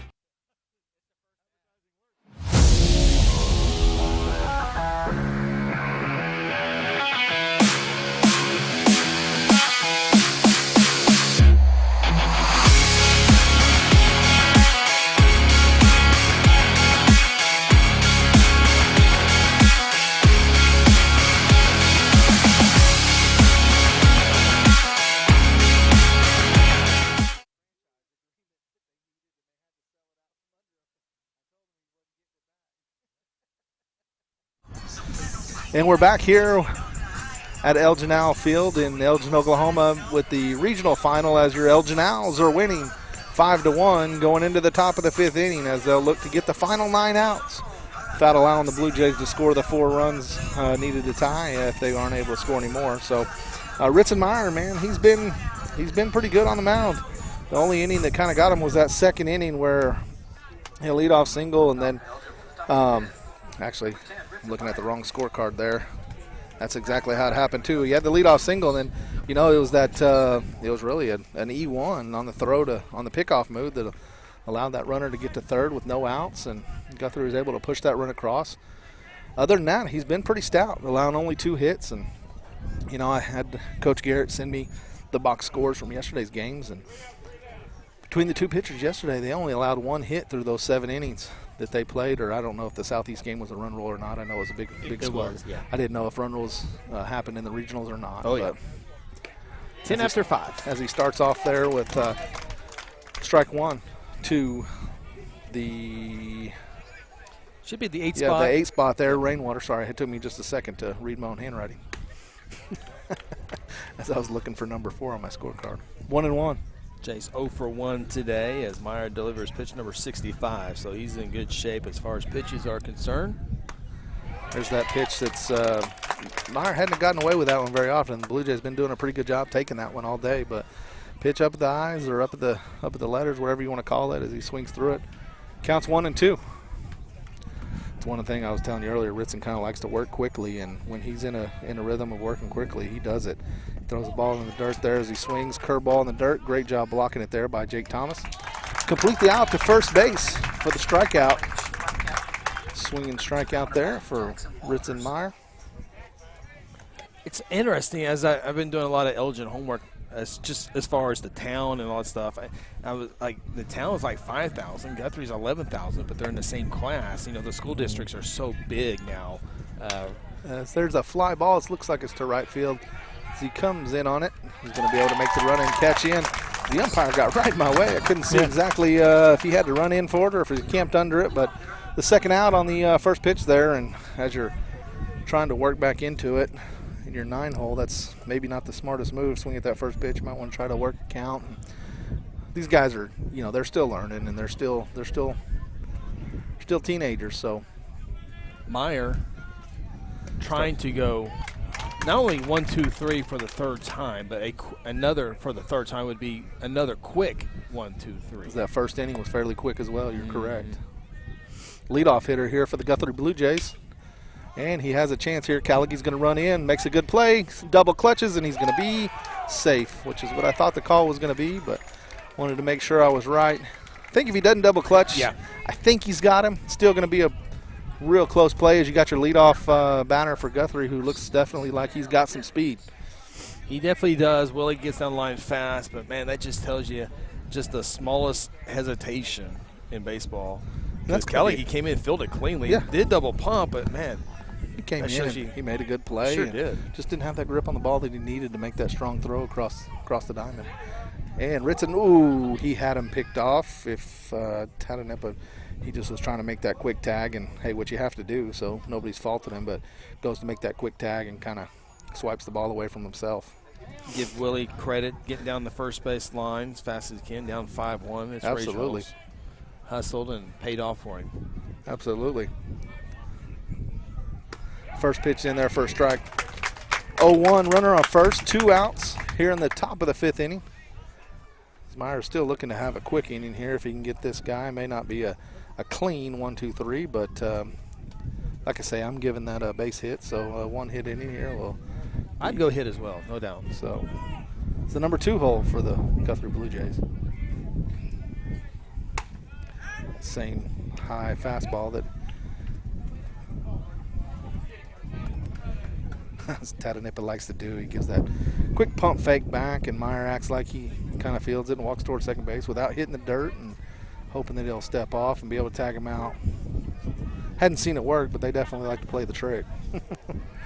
Good base runners know not to take that lead until the pitcher is on the rubber. On the dirt. You got to be on the dirt. So you're not allowed to, I believe the rule is I know you're not allowed to have the ball without the rubber, but I think you can't step on the dirt without the ball. So you can't be on the dirt. Got to be on the dirt. He fouls that off to make the count 1 and 2.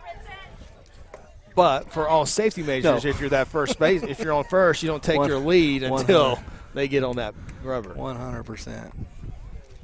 Take all the guesses out of it. Yep, that's right. Rules, maybe it's this one. You know what? Yep, that's right. 1-2 count here, top of the 5th inning, 5-1 score.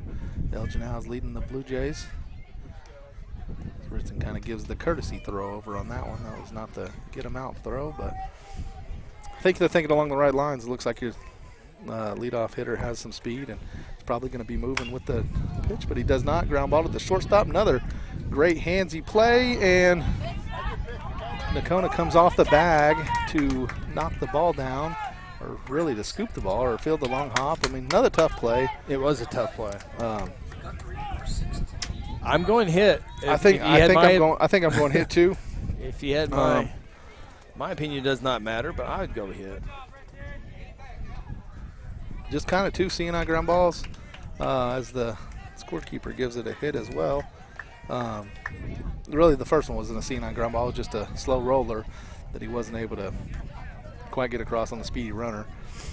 And then that one was kind of hitting the hole, and he made a really great hands fielding that ball and brings up your 3 hole. Really, this late in the game, this is, I don't want to say it's your last chance, but it's one of the chances that you really got to take advantage of if you're Guthrie to try to get back in this game. Is this your 3 hole hitter up with 2 runners on? Not that you can't score 3 or 4 runs in any, but boy, I know there's 2 outs, but and Meyer takes the lead in the count here. 0-2. Jake Thomas is going to have to be a wall back here, because if I'm guessing, you probably try to throw one at the knees that hits the dirt. It's a little slider down, and hopefully swings over the top of it, but he's going to go back to the high fastball. And that's the good thing with the player in Thomas. You can throw that curveball in the dirt, and you feel confident that it's not going to go far. Well, and I think that your guys are confident in Wilder, too. He's done a good job behind the plate. There's no doubt. I mean, he's definitely had to work a lot harder than Thomas, just with more pitches to block. But and Ritson goes back to the fastball right by Wilder there to get the 3rd out. Swinging has Elgin, kind of works themselves into a jam and out of a jam, and gets no runs on 2 hits as they take a 5-1 lead into the bottom of the 5th inning here at Elgin Baseball Field. And we'll be back on the Oklahoma Sports Network.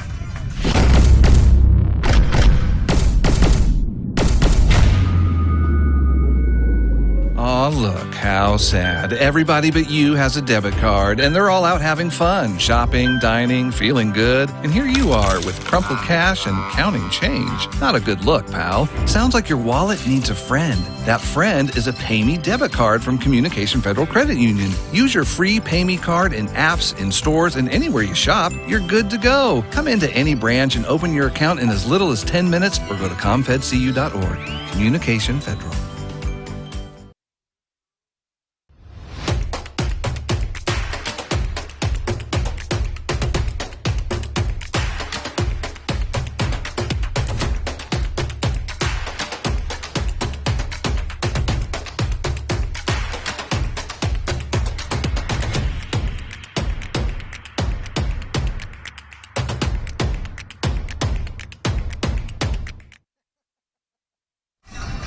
And we're back here at the Elgin Baseball Field, Elgin, Oklahoma.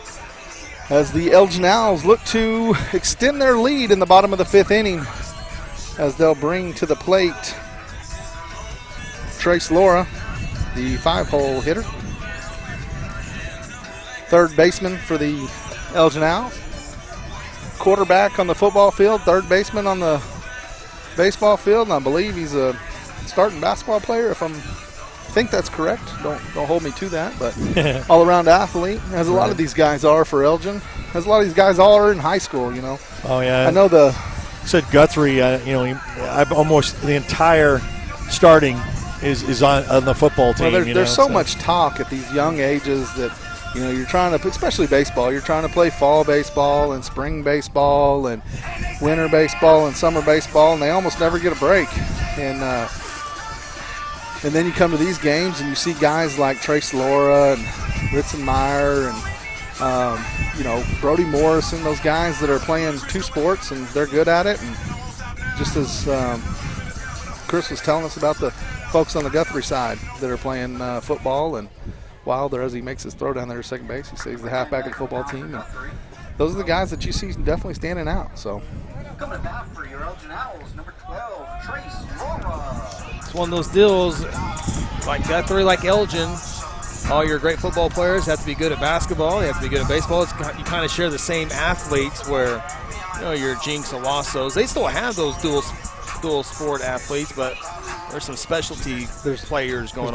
Definitely a little bit fewer far between there at the higher levels. Yeah. Especially in communities like Guthrie, communities like Elgin and Altus. Luke Hubbard's come on to get the last out in the last inning, and he has a little bit more velocity, it looks like, than Henry. So as Elgin looks to get these bats rolling, they're seeing a little bit more velocity and a little bit more speed out of the pitcher.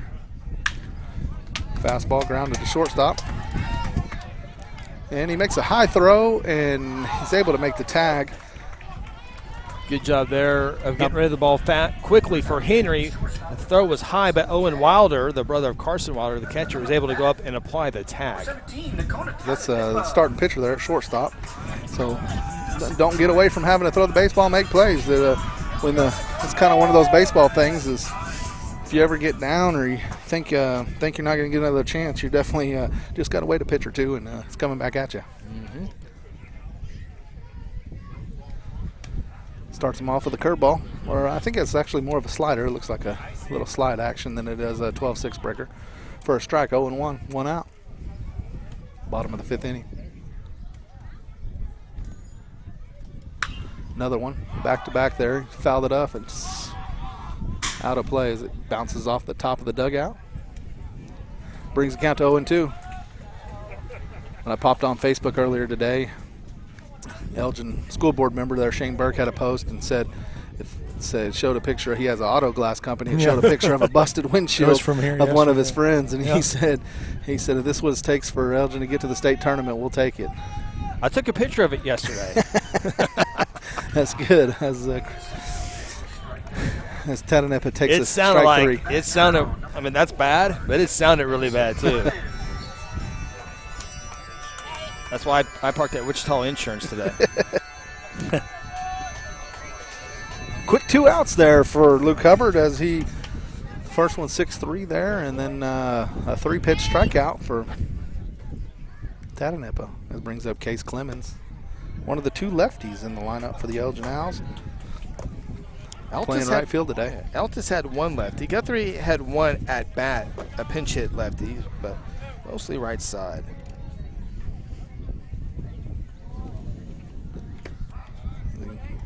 Throws that slider back door for a strike over the outside corner. Brings the count to 1-1.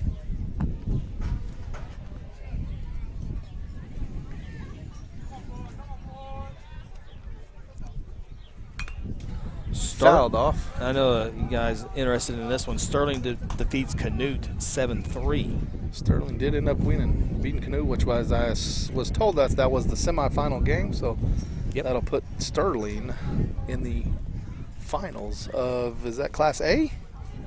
That Class would A be baseball. Class A, yeah. Class A baseball tournament. The state championship game will be tomorrow at Edmond Santa Fe High School. Congratulations, the Sterling Tigers. Case Clemens steps in. 1-2 count, 2 outs. Nobody on. Luke Hubbard with a pitch. Tries to get that slider back over the back outside corner again and just curves around the plate there. Brings a count to 2-2. 3A state qualifiers: OCS, Spiro, Perry, Cassia Hall, Victory Christian, Washington, Salina, and Heritage Hall. Another curveball. 6A qualifying teams: Westmore, Deer Creek, Edmond North, Yukon, Stillwater, Bixby, Owasso, and Enid. So did you guys hear about that Stillwater game? I did. The umpire. The umpire got hurt, and they had to call it with like an inning and a half left and come back the next day when the umpire got back. Why? What happened to him? He took a foul ball. Oh, As there's a ground ball to the second baseman, makes the quick play. And a quick inning there for Wilder, or I'm sorry, for Luke Hubbard. As he goes 6-3, strikeout backwards, and ground ball 4-3 as we go to break here on your Oklahoma Sports Network.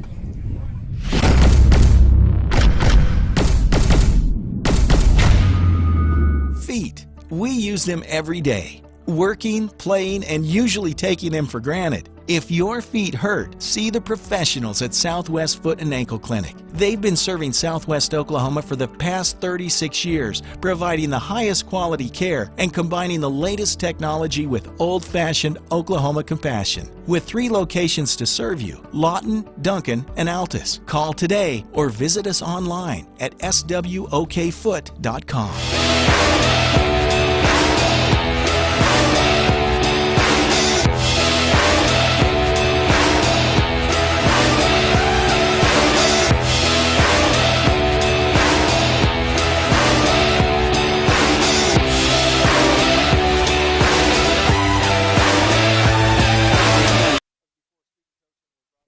And we're back to Elgin for the regional championship between the Elgin Owls and the Guthrie Blue Jays. And if Elgin can wrap it up here, it's done. But if Guthrie can surmount a comeback, they'll have to play a game 2.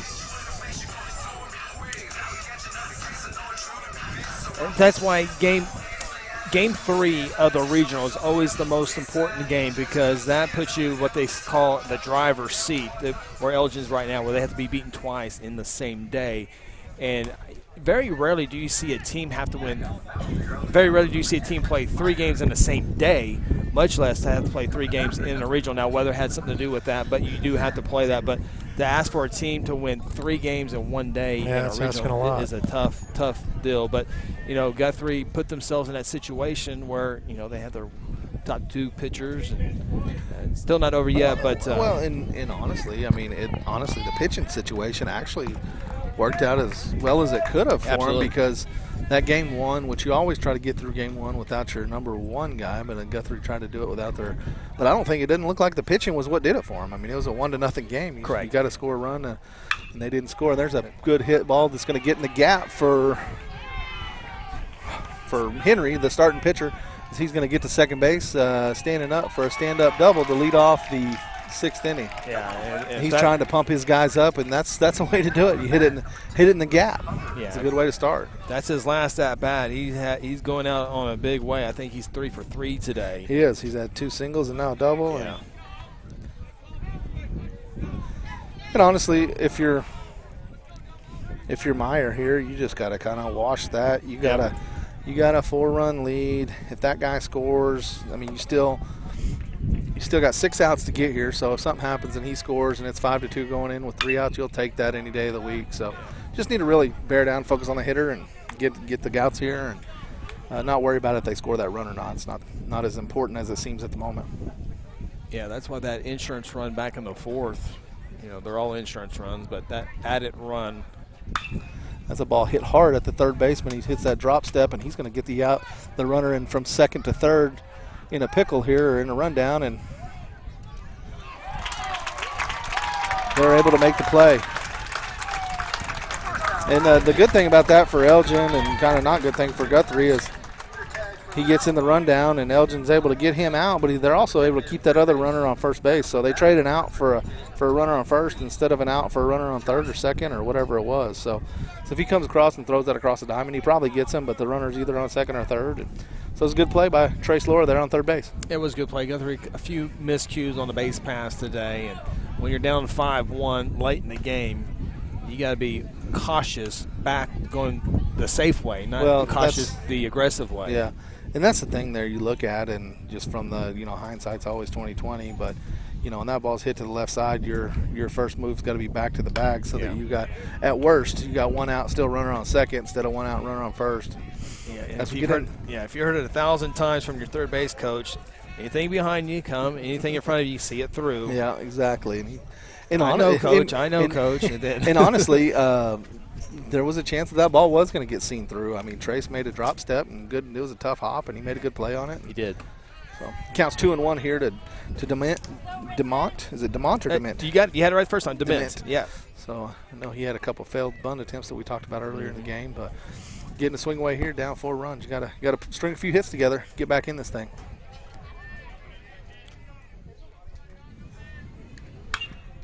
There's a pop fly. I'm not sure it's who. They may end up on us. Where's my glove? May end up on us. Yep, ends up foul. About 10 foot from us. We have a nice, courtesy of the Oklahoma Sports Network, we have a nice tent that we're sitting under. So if it would have been on us, it would have hit the tent and rolled off, and we would have been assuming good. The canopy would have held the baseball. Yeah, I think we would have been okay. So brings the count to 2-2, 1 out, runner on first base, top of the 6th inning. Guthrie has 1 run on 5 hits, 1 error. And Elgin has 5 runs on 7 hits with 1 error. Meyer comes set. Curveball, and he's going to get that down the line. That's going to curve foul. That ball just kind of, I think the wind helped push that ball foul, that spin and that wind, and it just kind of kept going because off the bat, I mean, to be honest, I knew it was spinning, but I thought it was going to get down before that. So we'll reset. Count still 2-2, 1 out. Runner will go back to first base.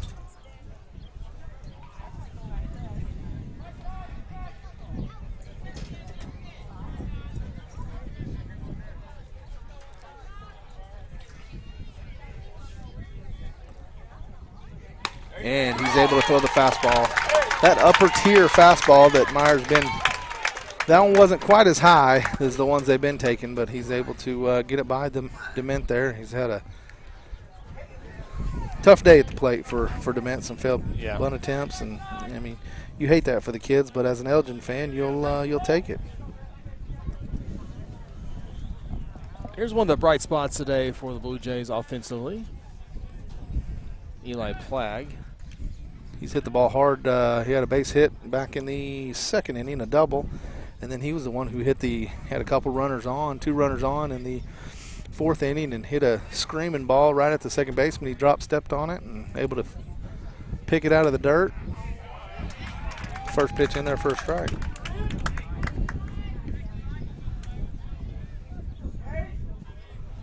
So there's 2 outs here in the top of the 6th inning. Strike 2. I didn't. We had the Altus game with Eric on Sports Network, so I was wondering, did Carl Albert, when they won it, do they dogpile or they just go shake hands like normal? I mean, they do it every year. So do you dogpile or am I? You do that on the state championship. But a regional championship. No. I mean, come on. Yeah. You got to act like you've been there before. Sunday like Barry afternoon. Sanders, What are we doing? Yeah. Hand the ball off. Say here's how it's done. 1-2 count here from Ritzenmeyer to Flagg. And he throws a fastball that Flagg's just able to get a piece of, fouls it straight down. Wouldn't be surprised to see Meyer dig down a little bit and try to put a little extra on this fastball that I feel like he's going to throw. Oh, he goes to the curveball and freezes him. Eli thought the fastball was coming. He goes to the curveball and freezes them for the backwards K. Out number 3 as your Elgin Owls are now 3 outs away from the coveted state tournament trip to Tulsa, Oklahoma, as we go to break here for the bottom of the 6th inning on the Oklahoma Sports Network. Want to take the stress out of your next remodel or building project? Comanche Home Center can deliver all the lumber, supplies, and tools right to you. When you're done, they'll pick up anything you don't use and give you credit towards your next project. Give Comanche Home Center a call today for a free estimate. Here at Carpet One, we have a great selection of carpet, hardwood, vinyl, tile, laminate, and area rugs. With all this, you're sure to find exactly what you want for your home. Come browse our exclusive selection or give Carpet One at Comanche Home Center a call today for a free estimate.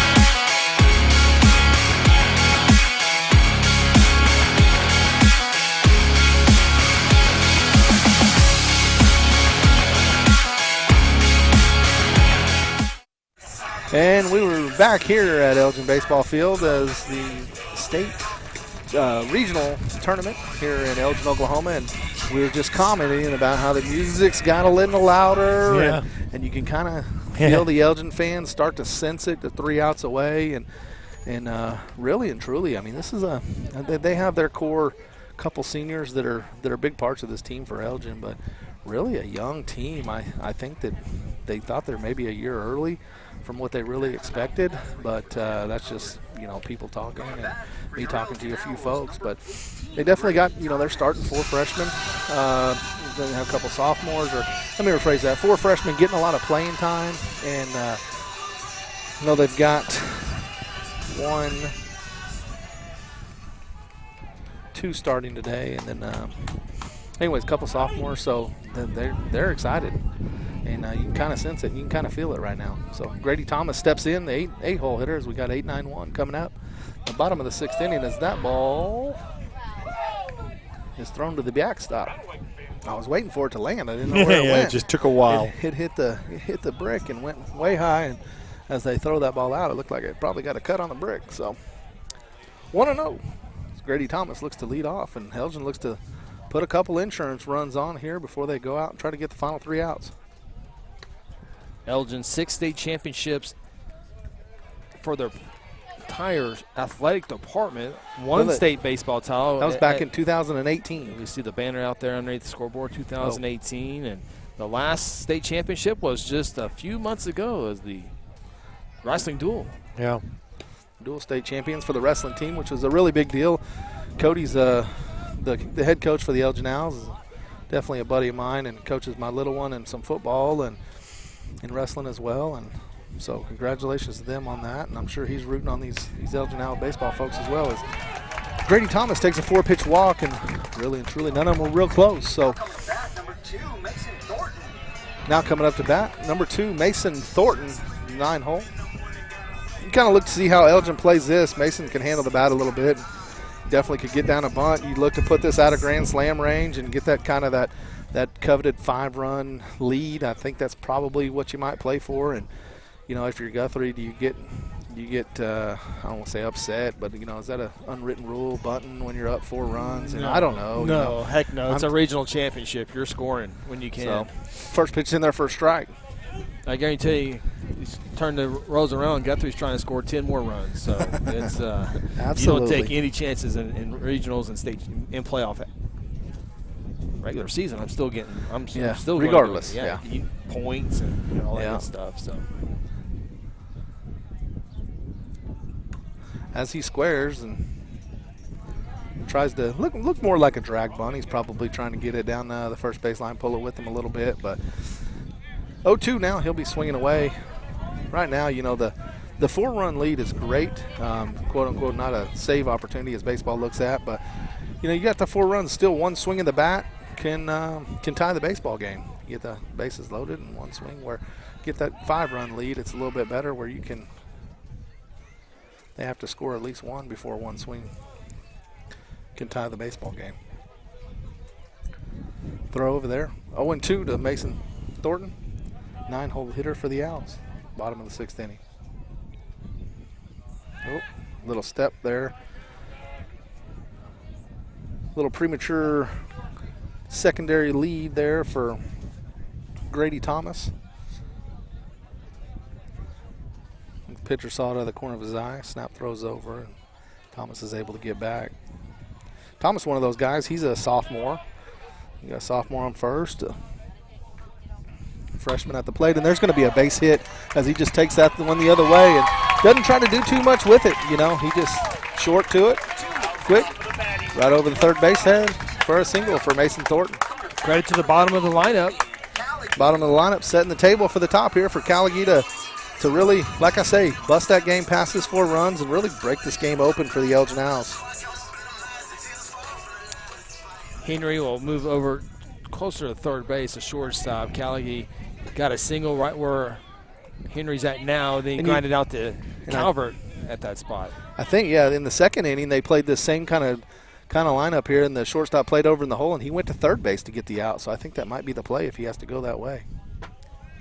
As Callagee turns around and squares, and he's going to try to put the runners on second and third for your 2 and 3 hole hitter, and it gives him a chance to beat out a bunt. And he's definitely got some speed and gets a chance. He's loose. He's having fun. He's talking to the dugout. He's having a good time. As he tells the dugout, I think his coach said, "What are you doing bunting?" And he said, "I can't see, Coach. I can't see." That's the deal with those armbands. You see the wrong number, you do the wrong thing. That's a ball? No? Nope. He step off? Yeah. I couldn't see. I Wheeled thought he just Yeah. spun. Sorry, I didn't see the step off there. 0-1 to Callagee. Leadoff hitter for your Elgin Owls. Runners on first and second. That ball's going to stay. Nope, it's going to go foul. They let it roll foul. The all-grass baselines, I thought that had a chance to kind of stay foul. Kind of kills the ball a little bit more. So it's going to be 0-2. Well, it's kind of the same at-bat as Thornton had. The at-bat before, he tried to bunt, 1 strike, and bunted it foul, and then came back on the next pitch and hit a single. That's what Callagee will look to do here.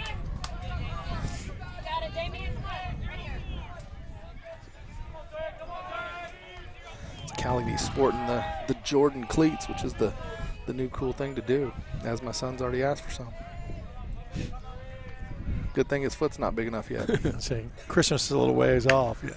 Callagee reach out and really makes a good attempt there not good attempt, he did. Fouled off a pitch that probably outside, but once you start to swing, you got to do something about it. So he was able to.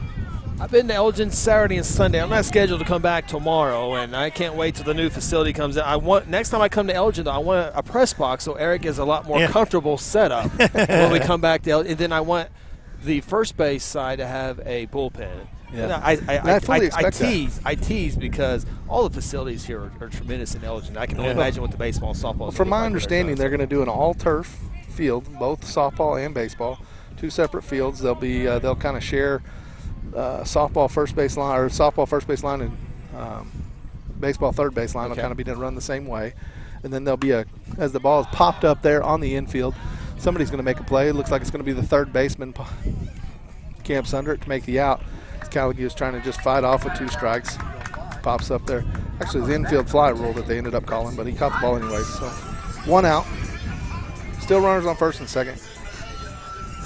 But from my understanding, they're going to share a press box. They're going to do a press box that's going to have windows on both sides. That's what Piedmont has. So just kind of a shared press box that will have the top level for the media and the scorekeepers and such, and then the concession. Well, make sure Eric's broadcast teams have their own room, hardwired internet, windows that can go up and down. Hey, they already do that in the football stadium. They do pretty good. Meyer takes ball 1. Give me a film deck. I mean, let's just do it right. I mean, they start thinking the media. Well, and we're doing this more and more, so there are our thoughts of that stuff now. Yeah. Meyer comes to the plate. Runners on first and second. Bottom of the 6th inning. Just took a little bit off that and caused Meyer to be out in front. I was telling Eric in the first game, Guthrie Altus today, that Guthrie came here for football, and we had our broadcast, and it was one of the coldest nights the entire year. It was cold. It was freezing cold. But our room was warm. In fact, we had to open the door because it was so warm in there. Was that the snow day? It wasn't the snow. No, not snow. Hardline internet. I was like, I can come to Elgin every playoff game. Well, we got to get Elgin to Guthrie sometime. I mean, we've been here for football and baseball. It's time for a return trip somewhere. And they've both been in the playoffs. So one day it might. Counts 1 and 2 here to Meyer. But it's been fun meeting a lot of Elgin folks here the last couple of days, and principal was able to speak with him. So good people here in Elgin. Really a great crowd. I saw the mayor out here earlier. The mayor, I saw he's on Facebook, and he comments a lot of stuff on Guthrie stuff, my stuff as well. That ball's hit well to center field. Is it going to get over his head? Now that wind's going to hang it up, but that ball was hit well. And on a normal day, I think that ball's over the center fielder's head, but okay, pop fly to the outfield. You got to show me the mayor of Elgin here before I leave, because I see him on Facebook, so it'd be nice to meet the mayor here if we. I will show you if I see him again. Okay, I saw him over here a minute ago, so.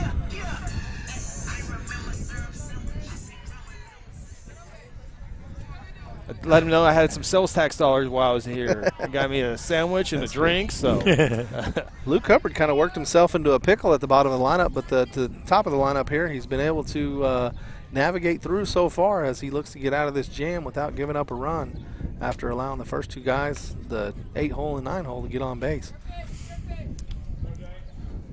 First pitch is the ball. James Vanderpool, the DH, for your Elgin Owls.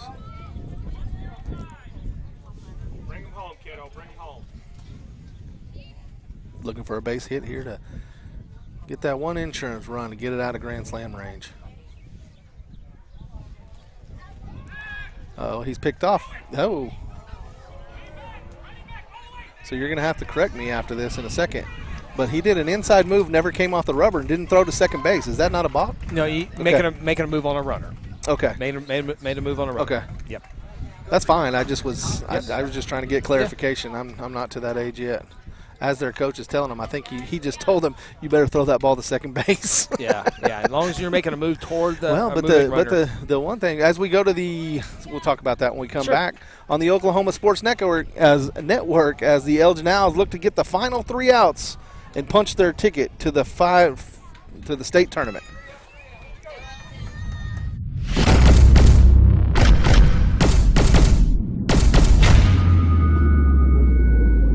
Sign Company has been serving Oklahoma and surrounding states for over 60 years. As a family-owned business, our focus has always been on driving people to your door, not just selling you a sign. From custom sign design and manufacturing to installation and service, AeroSign has the knowledge and experience to deliver the ideal sign for you while using materials of the highest quality to ensure that your sign will look great for years and years to come. We design and manufacture our signs for longevity, so you get the greatest return on investment possible. AeroSign Company, helping your business thrive since 1955.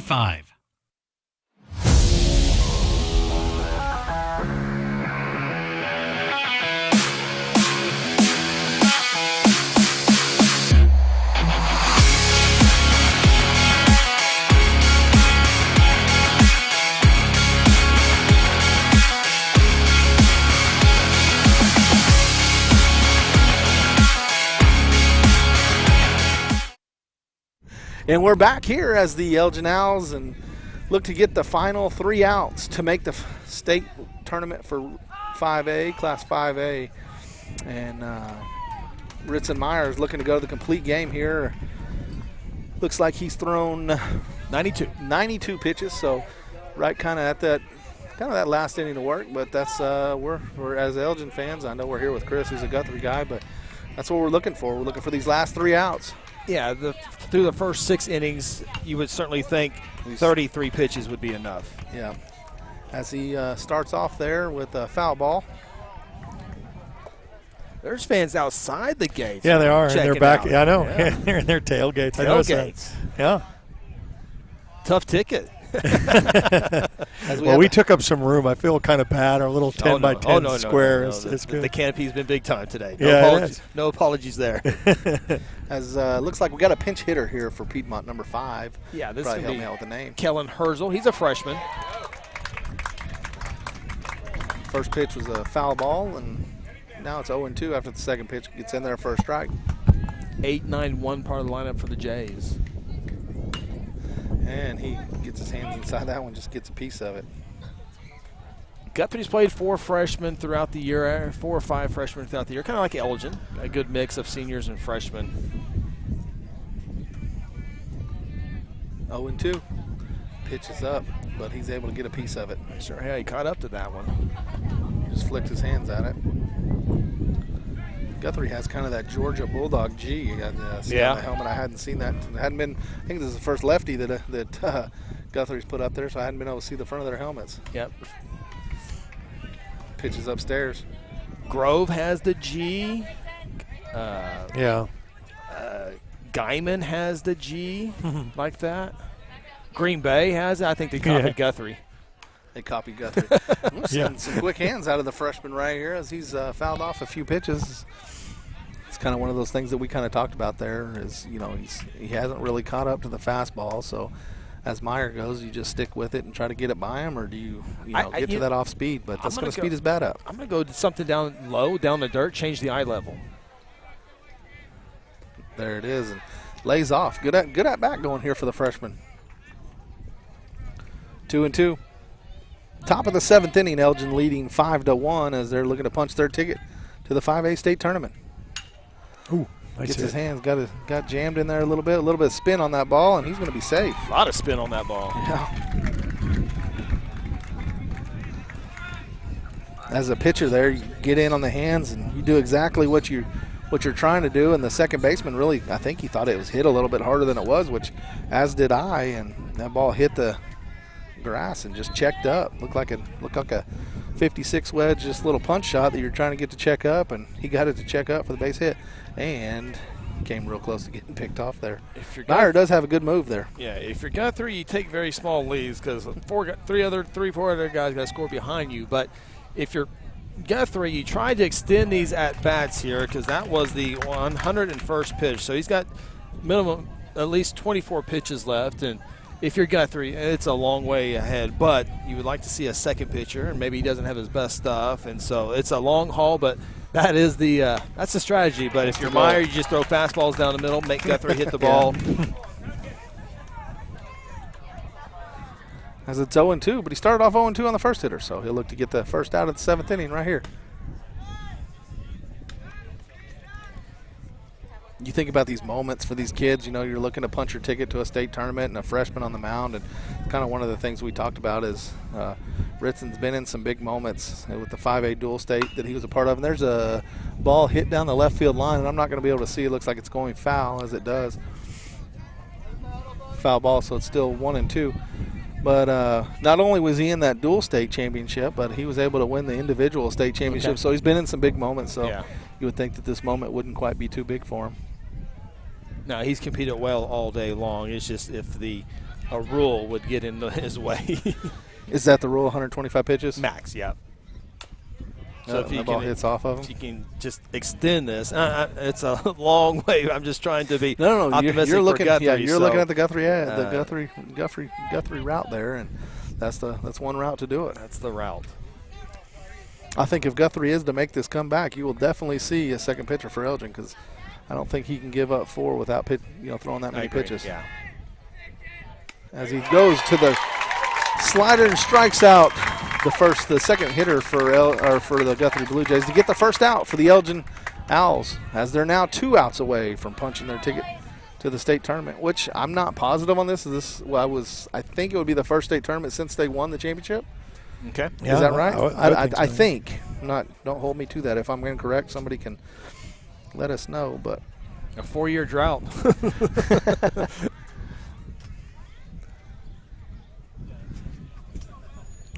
That would be correct there with the COVID year that they didn't get to finish. So. Yeah, regardless, first 5A state tournament. Absolutely. We're back to the top of the lineup for the Guthrie Blue Jays as Clymer steps in. He's 1 for 3 on the day with a single in his last at-bat.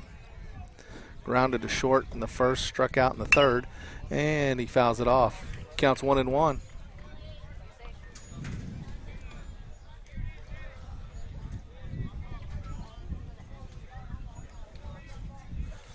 And really, as your Meyer here or the pitcher, you just really want to focus on this hitter. I mean, it's great to pick off a runner or whatnot, but, man, bear down on these hitters and get them. Yeah, no doubt. There in the dirt, 2-1. I mean, just challenge. If you're Meyer, just challenge them with fastballs. Nothing too creative. Get a ground ball, get 2, but just challenge them with fastballs. There's a fastball in there for a strike. 2-2.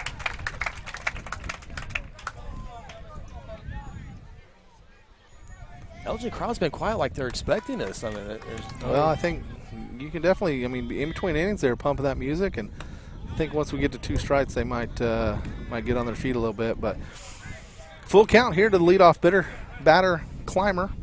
1 for 3, as I said, on the day. Looking to extend this game, still with the 1 out. So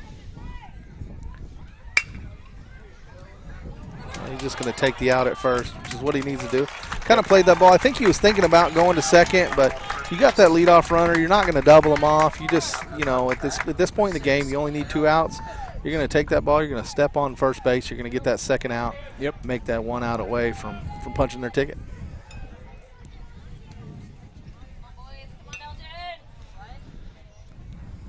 As number 6, Evans, steps in for Guthrie as their last hope at the moment. First pitch in there, first strike, 0-1.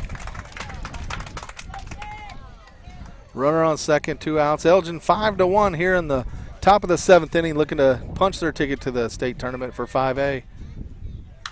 Ball's fouled off. Guthrie down to their last strike. 0-2 count. Meyer looking to throw the complete game as the Elgin fans come to their feet. It took the PA announcer to do it, but they got there. They took the PA announcer to do it, and it was the right thing because they needed this right here. And Meyer comes set, 0-2 count, 2 outs.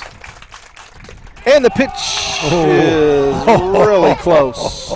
Everybody wanted that one. I'm honestly going to bet that it was probably outside because nobody really acted like it would have been a strike except for the fans. So 1-2 count. Meyer looking to complete the game. The ball's hit foul. Out of play. Still be 1-2. Runner on second. This is bad because Dad is as nervous as can be. His last at bat, man. Yeah. This is your son. Yeah, that's I'm his sorry. son. That's right. Look at the no, you do your thing. Not I'm sorry. I would have talked about it earlier in the day. I knew you had a kid on the team, but I didn't realize this is him. Well, let's hope he extends it right here. For Chris's sake, let's hope he extends it. Let's hope he extends it, gets here. I mean, he got an infield singles last at bat. I was kind of hoping he didn't get another one so we can end it like that way. So. And he fouls it off. The drama continues. It's like the natural, foul. Say Chris has helped us out today. We can give him give him the deal right here. We'll give him one, and we'll get Wilder next. Increase that on-base percentage. That's right.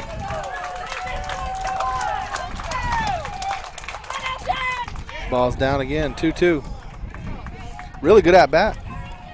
Yeah, that's pitch 118. I think Meyer will be okay, but I don't want to delay the event anymore because of pitch count. Do you just have to come out at 125, or can you finish a batter? And that ball's hit. That ball's hit to right field. He's coming in and he's under it. And Case Clemens, the senior, catches the fly ball to right field. And your Elgin Owls are regional champions, and they're headed to Tulsa to play in the 5A state tournament.